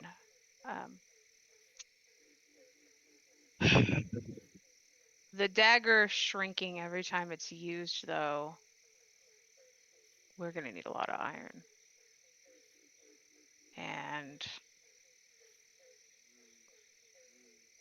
that kind of rubs me the wrong way because, you know, currently the iron we're getting is from Baitman. I'm hoping, heavily hoping that the Hellhounds will be able to bring back iron so we won't have to deal with Baitman, but we may need all of it. I don't know how bad it's going to be or how much we'll need to even deal with Piney Point. But at the same time, I'm really interested in talking to She Who Shines. She does. If she carries the memory of all of her people, there's got to be so many stories that she has. And just so much context that could help us know what happened, because it feels like for Guru, even though there are galliards, there's a lot of history we have lost that could really help in us figuring out what not to do. Stories are... Oh, go ahead. Yeah, but at this time, a win's a win. We did good. I don't think I'm sick. And I did get more information about possibly being able to catch it before we get hit, which would be good for us because some of us are gonna run out of luck. I nearly did tonight. And so I will turn music on and just start belting out songs as we drive back. I will say on the rest of the drive, you do not feel any other effects from the spores. The burn on your arm does last for a while And while you do heal, even your regeneration does leave a mark for a bit, but it does eventually fade with time. Okay. Stories are our access to the past. And while they can tell us of the deeds we've done, both good and bad, they can also prevent us from doing those deeds in the future and give us the lessons we need to build a better tomorrow. We transition now to our final scene of the evening, where we have quite a story to tell about tomorrow. Aspen and Lucas, the time has come. The first of what might be a few meetings with Edward Baitman to get the shipments of iron. Will it be the last? Will it be the only? The agreement was stay out of each other's way, but that is a very, very vague agreement. And Edward Baitman has contacted you to say he has his first supply of iron. And he would love to give it to you at 100 North Tampa in downtown Tampa. And he would love for you to be his guest to receive it.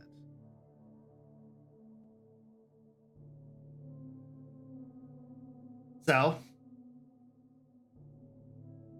as you drive down to downtown Tampa and you find yourselves at the base of the tallest building in the city, a building, Aspen, you have stood at the foot of many times.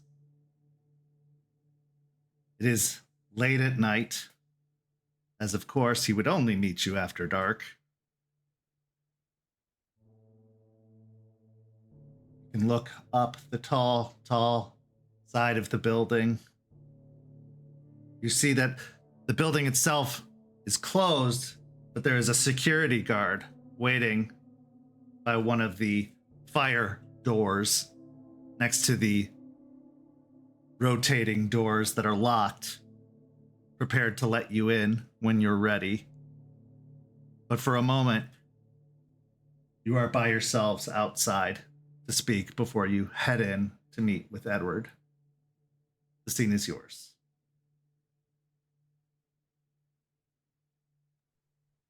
Aspen will take in a big, deep breath, look over at Lucas.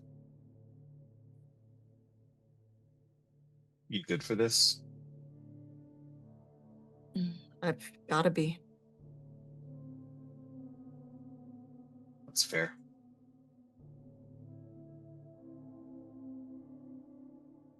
I don't like buildings. I hate this building. Yeah, you've got history here. I just don't like them because they're not easy to get out of. Fair enough. Well, anything quickly you want to add to the pot before we go up there so we know what we're doing?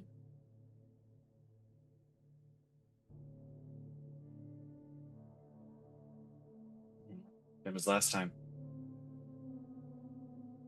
Don't negotiate from a position of weakness. Never walk away with less than what you came in with.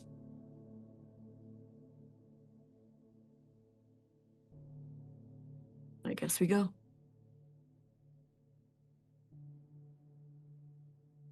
As you go up to the security door, there's a man dressed in a typical suit, unremarkable other than the fact that he is large and muscular, well suited to his job. He pushes open the security door, allowing you access before leading you over to a bank of elevators. Pushes the button for the elevator, waiting in silence until it opens, then steps in with you, and then pushes the button for one of the floors. Not quite the top floor, but the one below it. The elevator ride up to that floor is long and quiet. But eventually, as it reaches and the doors open, you find yourself in a hallway that he leads you down until you reach a set of double doors. Gives a knock on the doors before opening them and walking inside. We're in a conference room, similar to the one you saw before, although this one is got a much longer table with a wall of windows overlooking the city, although the windows are clearly tinted at the far end. And Edward Baitman sits at the end of the conference table, flanked by the same disgusting individual you were introduced to as Masterson. He rises from his seat as you enter, the same minute and somehow disgustingly oily, smug smile on his face. Miss Weiss, Mr. Shaw, good evening. Please come in. Good evening, Mr. Baitman. Would you like anything to drink or eat? I'm okay, thank you. I'll pass. Very good. Now I realize in our last meeting, we ended rather abruptly and were not able to iron out the specifics of our agreement. And I figure we are both individuals of specifics, and a simple staying out of each other's way is far too vague for our likings. I have iron here, and I'm prepared to give it to you. But I want to make sure we are on the same page as to the arrangement before anything changes hands. Is this amenable to you, Miss Weiss, or would we like to yell at me some more first? I'd like to hear what details you've ironed out, yes.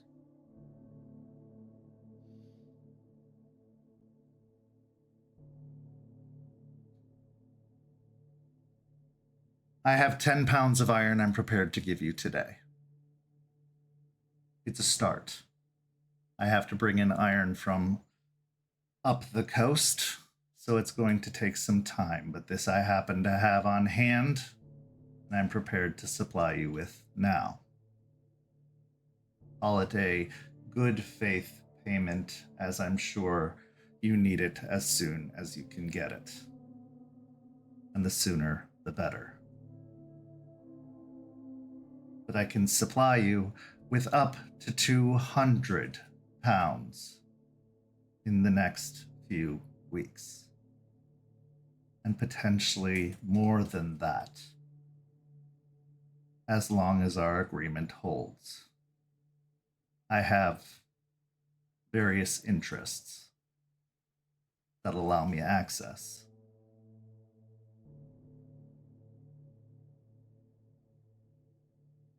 I know that this issue we are both dealing with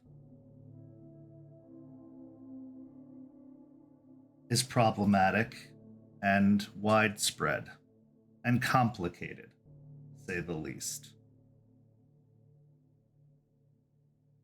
And I know that it compromises both of us in one way or another. I want to make it as uncomplicated as possible.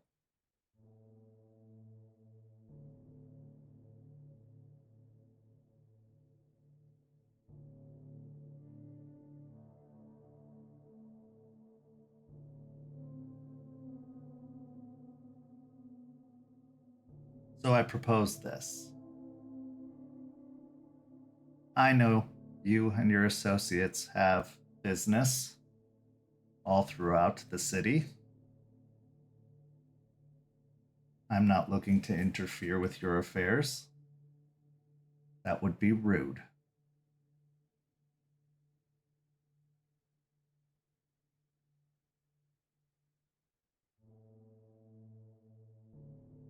My people have affairs also.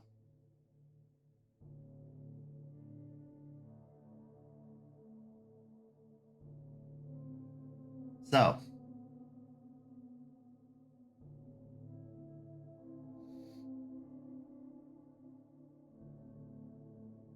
from the hours of dawn till dusk,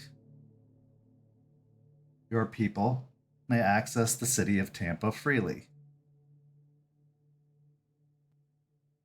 except for the following businesses. And he places a list down on the table.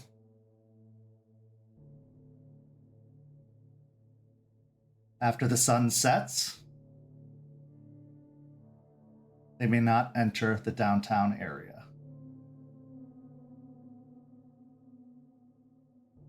Until the sun rises once more. These establishments are off limits at all times.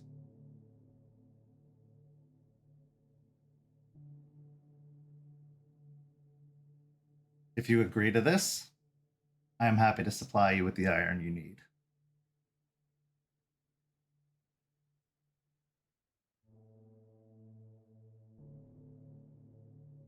This will stay in effect as long as the threat remains.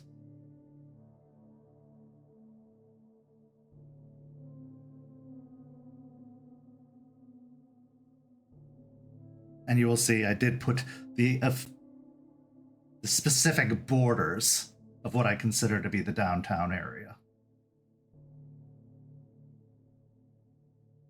I don't want to be vague.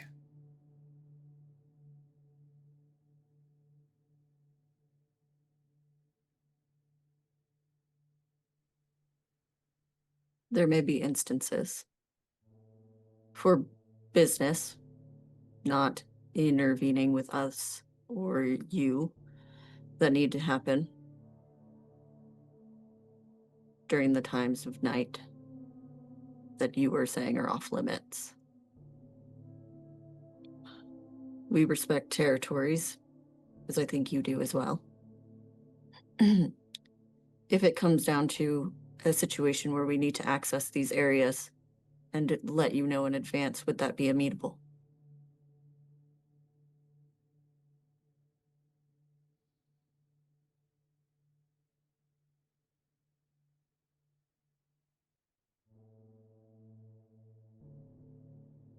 Are you willing to ask?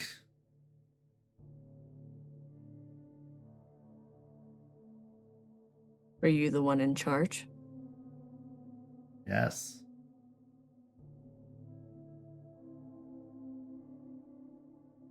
It just may depend on the time that you need to access them, whether they'll be available or not.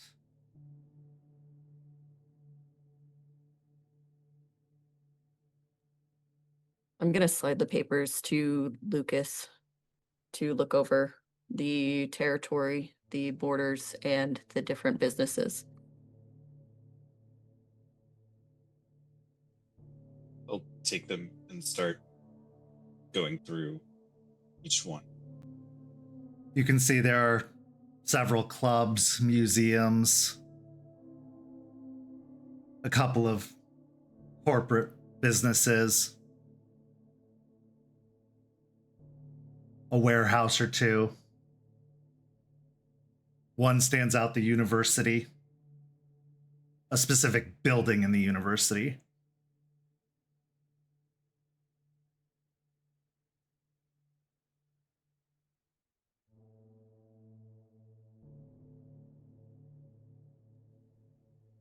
I'll look over at Aspen and give a nod, and then turn and look back at Baitman.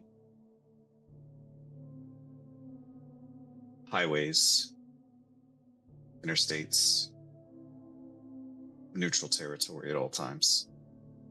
Agreed. Travel must happen, and I'd rather you're able to get through territories as quickly as possible, as are we. With that being said, with this list, I'll look at Aspen for a second, then look back at Baitman. Any wildlife reserves, national parks, state parks are off limits at all times. I don't see why you or your kind needs to be there anyway.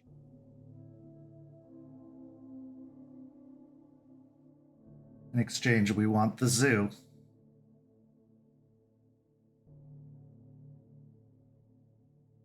Some of my kind prefer the blood of animals. And if you don't want us to take it from the wild, we'll need it from containment.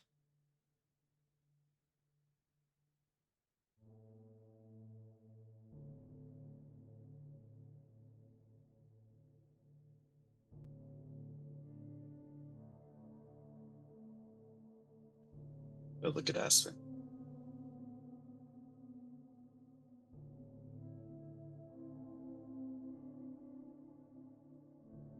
To feed, not to kill, correct? Almost certainly.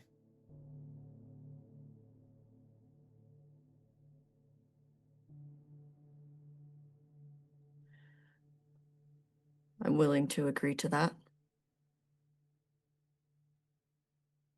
But I need something from you.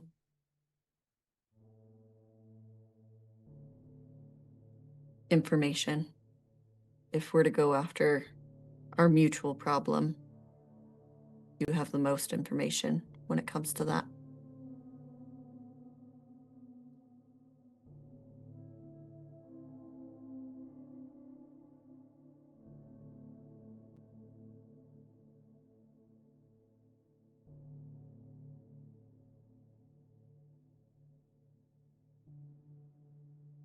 It would depend on the information, as the information can be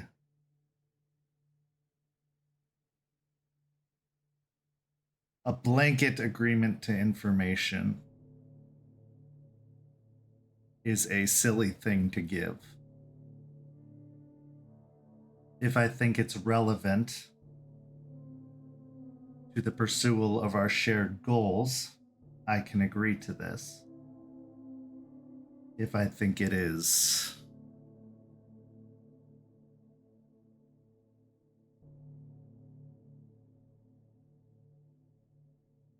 potentially worth something more, I'll ask for something more.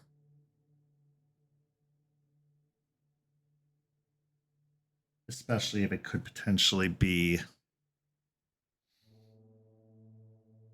costly to me in the long run.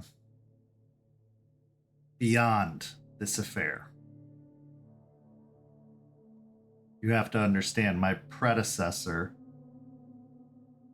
has been invested in this arrangement for quite some time, and a lot of this city's affairs were tied up in it.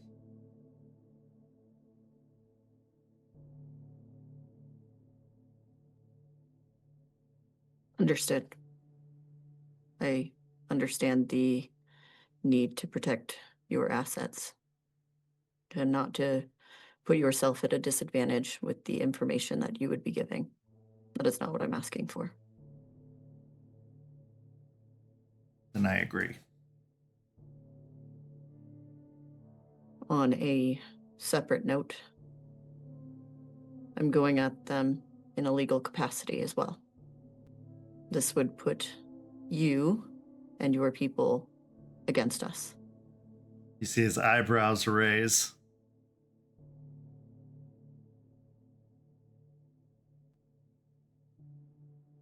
I always wondered when we would cross the desk.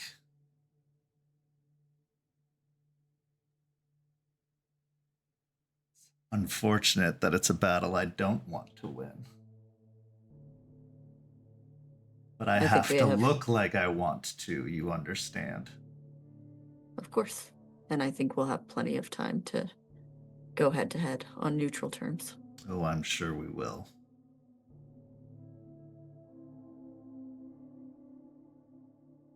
I will be sending my people to combat you. And I will be preparing them like they want to win. But I'll give you what you need. Just enough.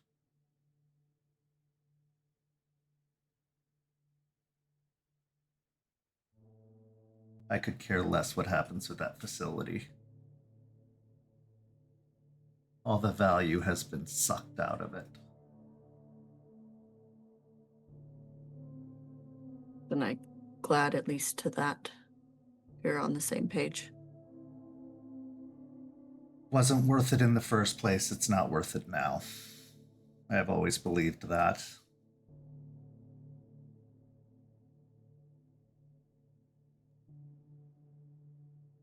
This mutual ceasefire until we can deal with Piney Point. We will have to be working together, regardless of how either of us feel about that. I've explained to you what I will be needing to make this endeavor happen. What would you like in exchange so I can prepare properly?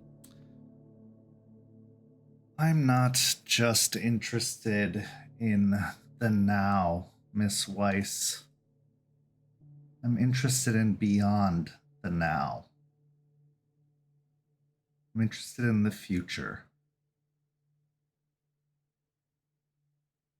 It's such a mortal belief to think days ahead, hours ahead. What about years ahead?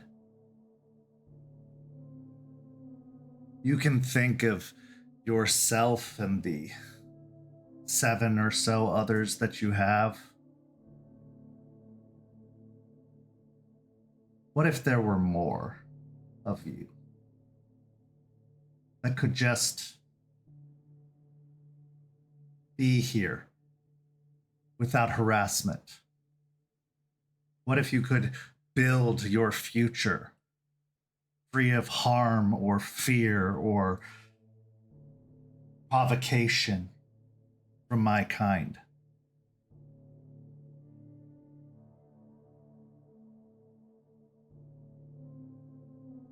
We want the same things, Miss Weiss. Believe it or not, whatever you may think of me.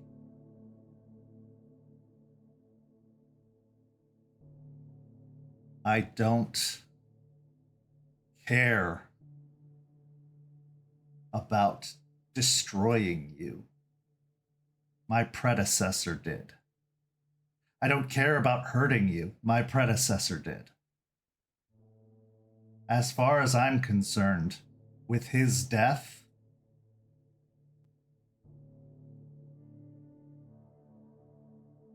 I moved on.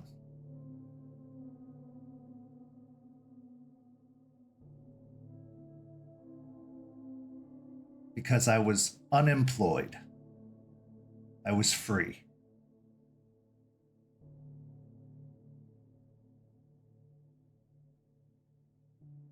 If you had scores to settle, they were with him and they were with Mary, and they are settled.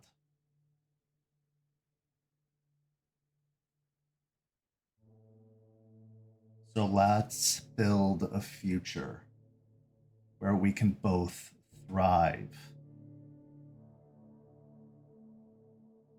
What I propose to you is this. The arrangement continues.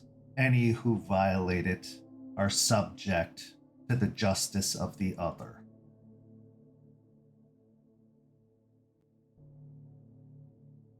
My people, found outside of these borders, in the dead of night, tear, rend, claw, destroy. Do whatever it is you enjoy to do to them. They're foolish enough to step outside the comforting arms of my safety.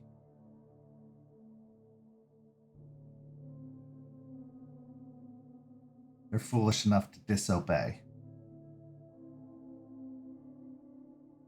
And any of yours to do the same are foolish enough to disobey you.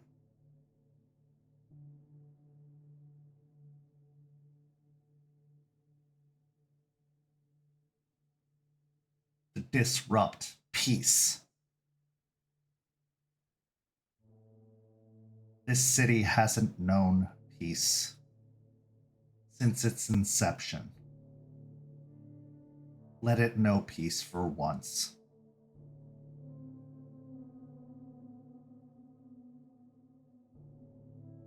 I have no vendetta with you. I have no issue with you. I never have. Can I roll an insight on that just to make sure that like his Yeah, issues are not with us and have never been, and he has no intent to? yeah. What rage am I at? I would say you're at a 3. All things considered. Okay.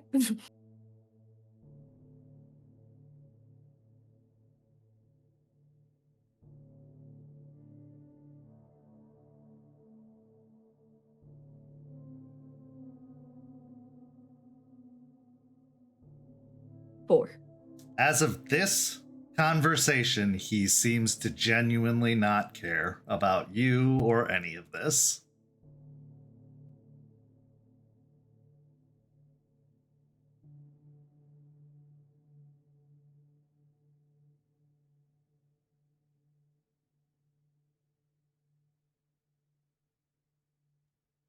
Aspen will look over to Lucas. She'll reach into her purse, kind of squeeze at a stress ball that Jester had given her.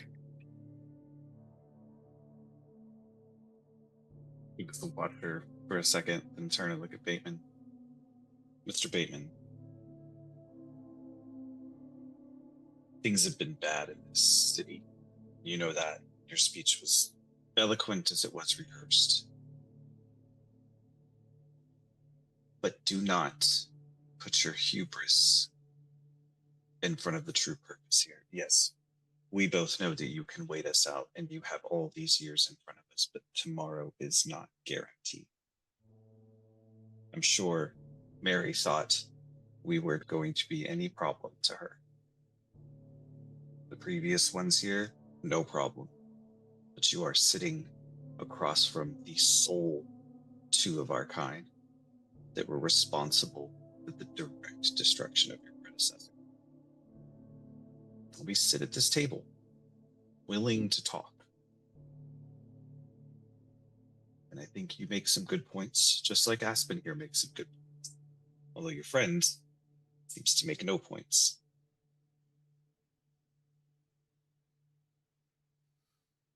My friend doesn't need to speak. And trust me, you wouldn't want to hear his voice. It's grating on the ears.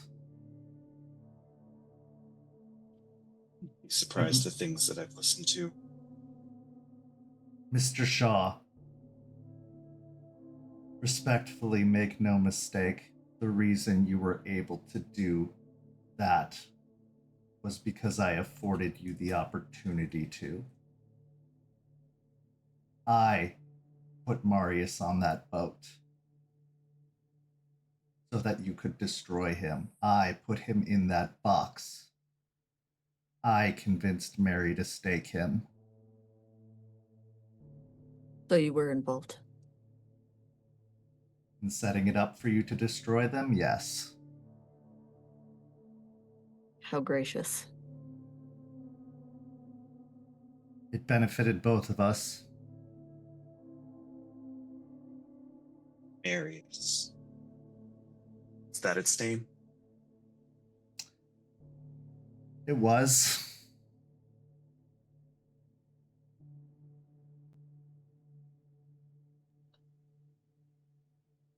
Good. Then we can both look each other across this table and recognize the threat that we pose to each other. The threat that was together to the city.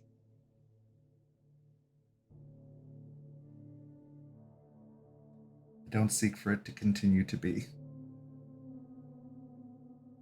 I know what you're capable of and what your kind is capable of. And it's out of respect for that threat.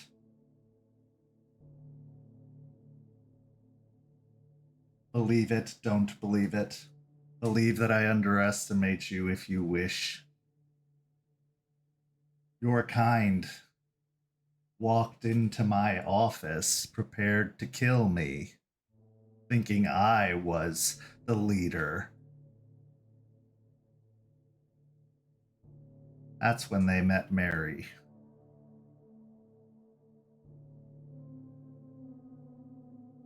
That's when they lost their first leader.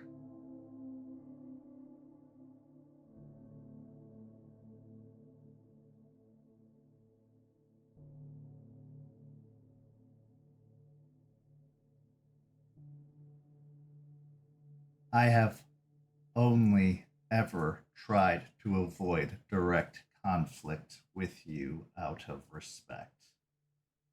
But I have had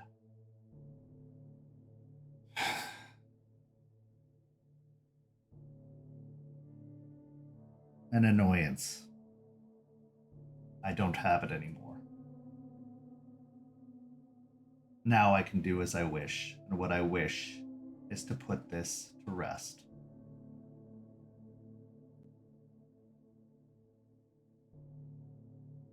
And unlike Jackson or Loden, I'll do it better than they do.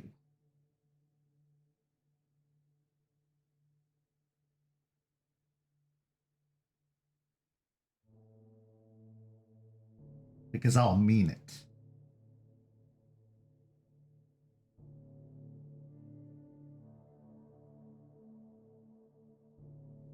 Well, even a tick is a part of the system. And you're lucky.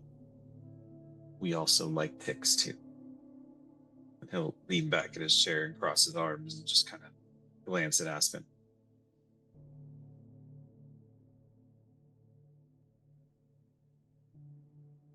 I don't expect an answer today, Miss Weiss. This is the current standing agreement that I'm proposing. But before this ends, I will want to know what to expect when we come out the other side.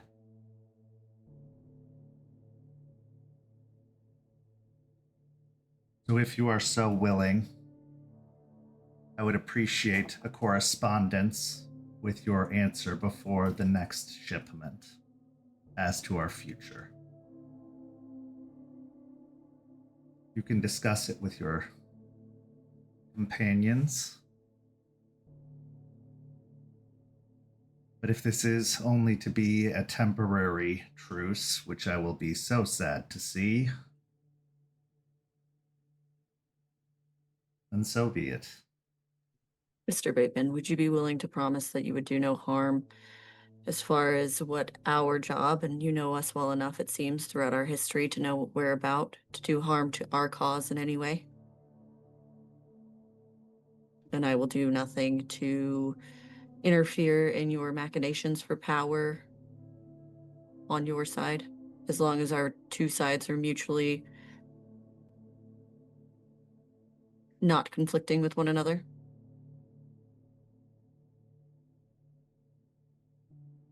But are you afraid I'm going to tell them?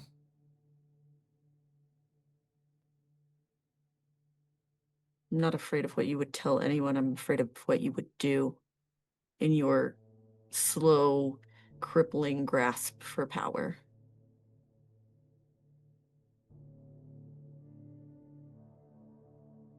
I would like this gone as much as you, if not more so. As you said, I'm speaking of the future as well. If we came to terms of, and I'm not saying I'm agreeing to anything today, if we came to terms of a indefinite ceasefire, would you be willing to take nothing, take no action that would cause harm to our actions? You'll have to be more specific, Miss Weiss. Your actions could mean many things. If we need to take care of Pentex, if there's a problem with, let's say, a toxic leak that could be a part of your building, your area, that's something we need to be able to do our jobs as Guru. If you let us continue to do what we need to do for our Gaia, then you keep your grasp on your power and we stay on our sides. Would you be willing to stay out of the way or give no more action that would cause harm to what we do? And you know what we do.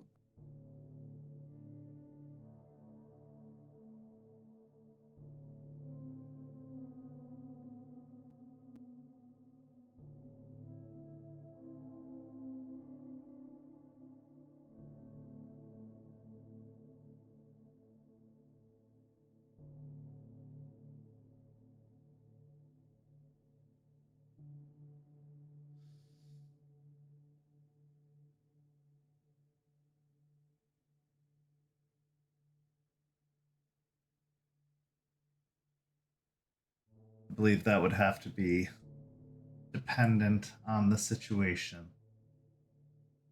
But you're open to negotiations with that, yes? I am.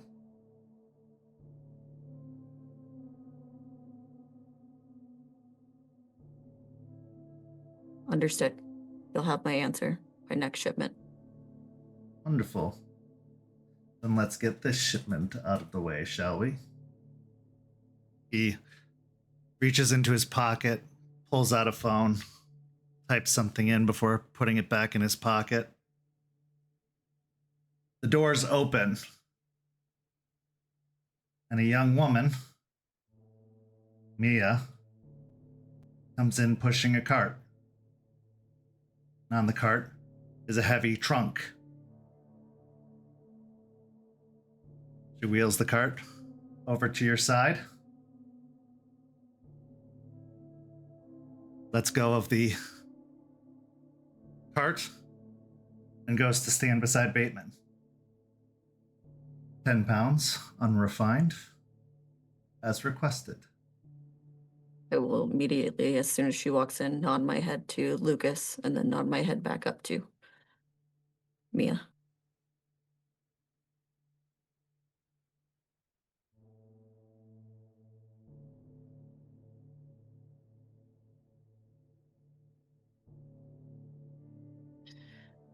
Is she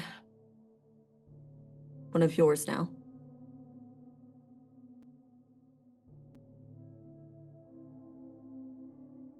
Is this polite conversation, Miss Weiss? I have no intention of doing anything in this moment.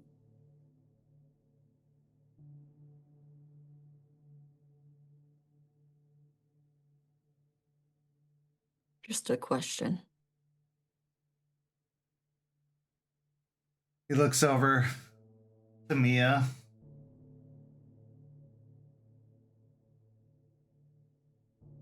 Are you one of mine?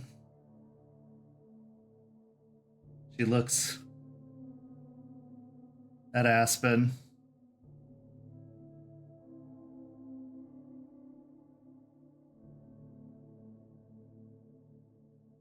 I do as Mr. Baitman commands.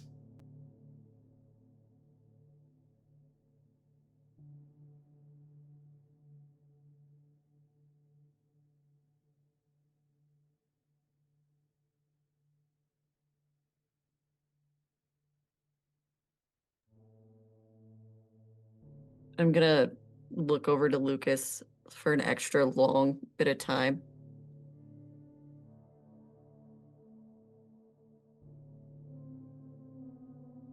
I will look at her for a little bit, then look back at Mia and give a sniff.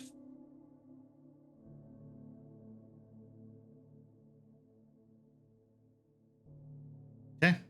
Doing sense the true form.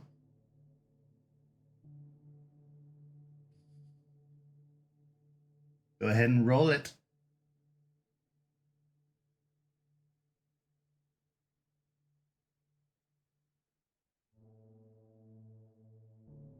How much? Rage 1, 2. Oh, you were rage 2, for sure. Okay.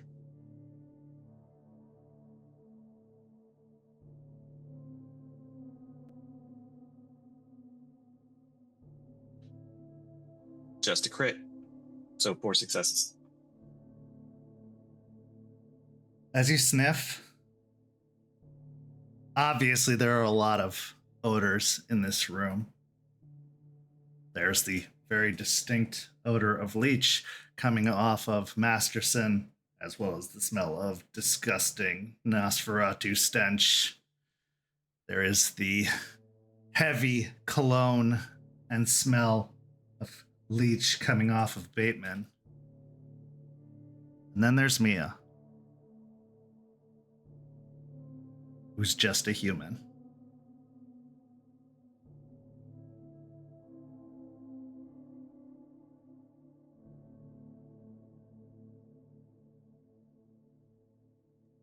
Luke's will glance over at Aspen and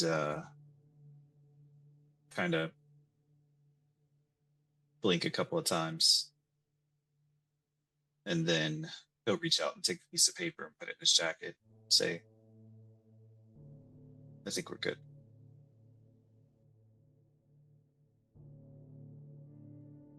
Aspen will stand up and reach her hand across the table. Bateman will stand up and extend his hand. As you grip hands and shake, his hand is cold to the touch. He shakes your hand firmly but politely before releasing it. A pleasure doing business with you, Miss Weiss. I'm glad we could find a reasonable accord, and I look forward to your response. I will be updating you and giving you an answer as soon as possible. As soon as I find it. We've come to an agreement. Very good. Two of you take the cart, wheeling it out of the room to the bank of elevators. It's a trunk, so Lucas, you're able to take the trunk off. It only being 10 pounds of iron, it's not too heavy. Before you get into the bank of elevators where the man in the suit is standing, who takes you down the elevators and out to the front door, letting you out the security door and out onto the street. The walk back to the car is quiet, but once you're finally out of earshot and out of the security cameras of the building and back into the car, is there anything else you'd like to say before we call this story to a close this evening?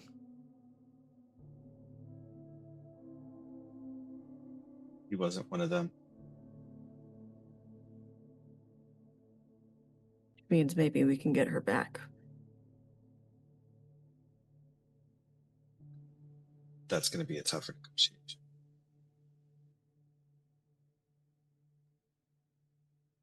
Tougher negotiation with Jester, if I'm being completely honest. Well, let's count our victories where they're at. We got some iron. And then he'll reach up and pat his cut where the paper is.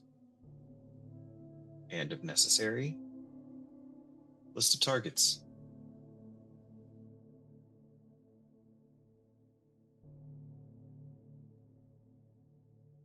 She just nods and kind of just stares straight at nothing through the windshield.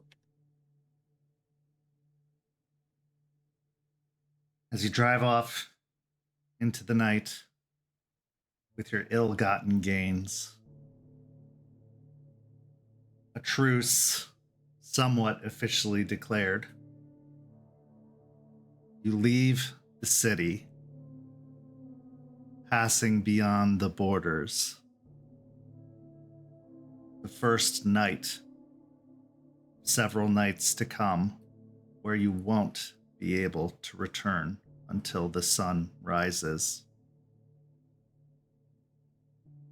This is where our story comes to a close, but not without one last scene.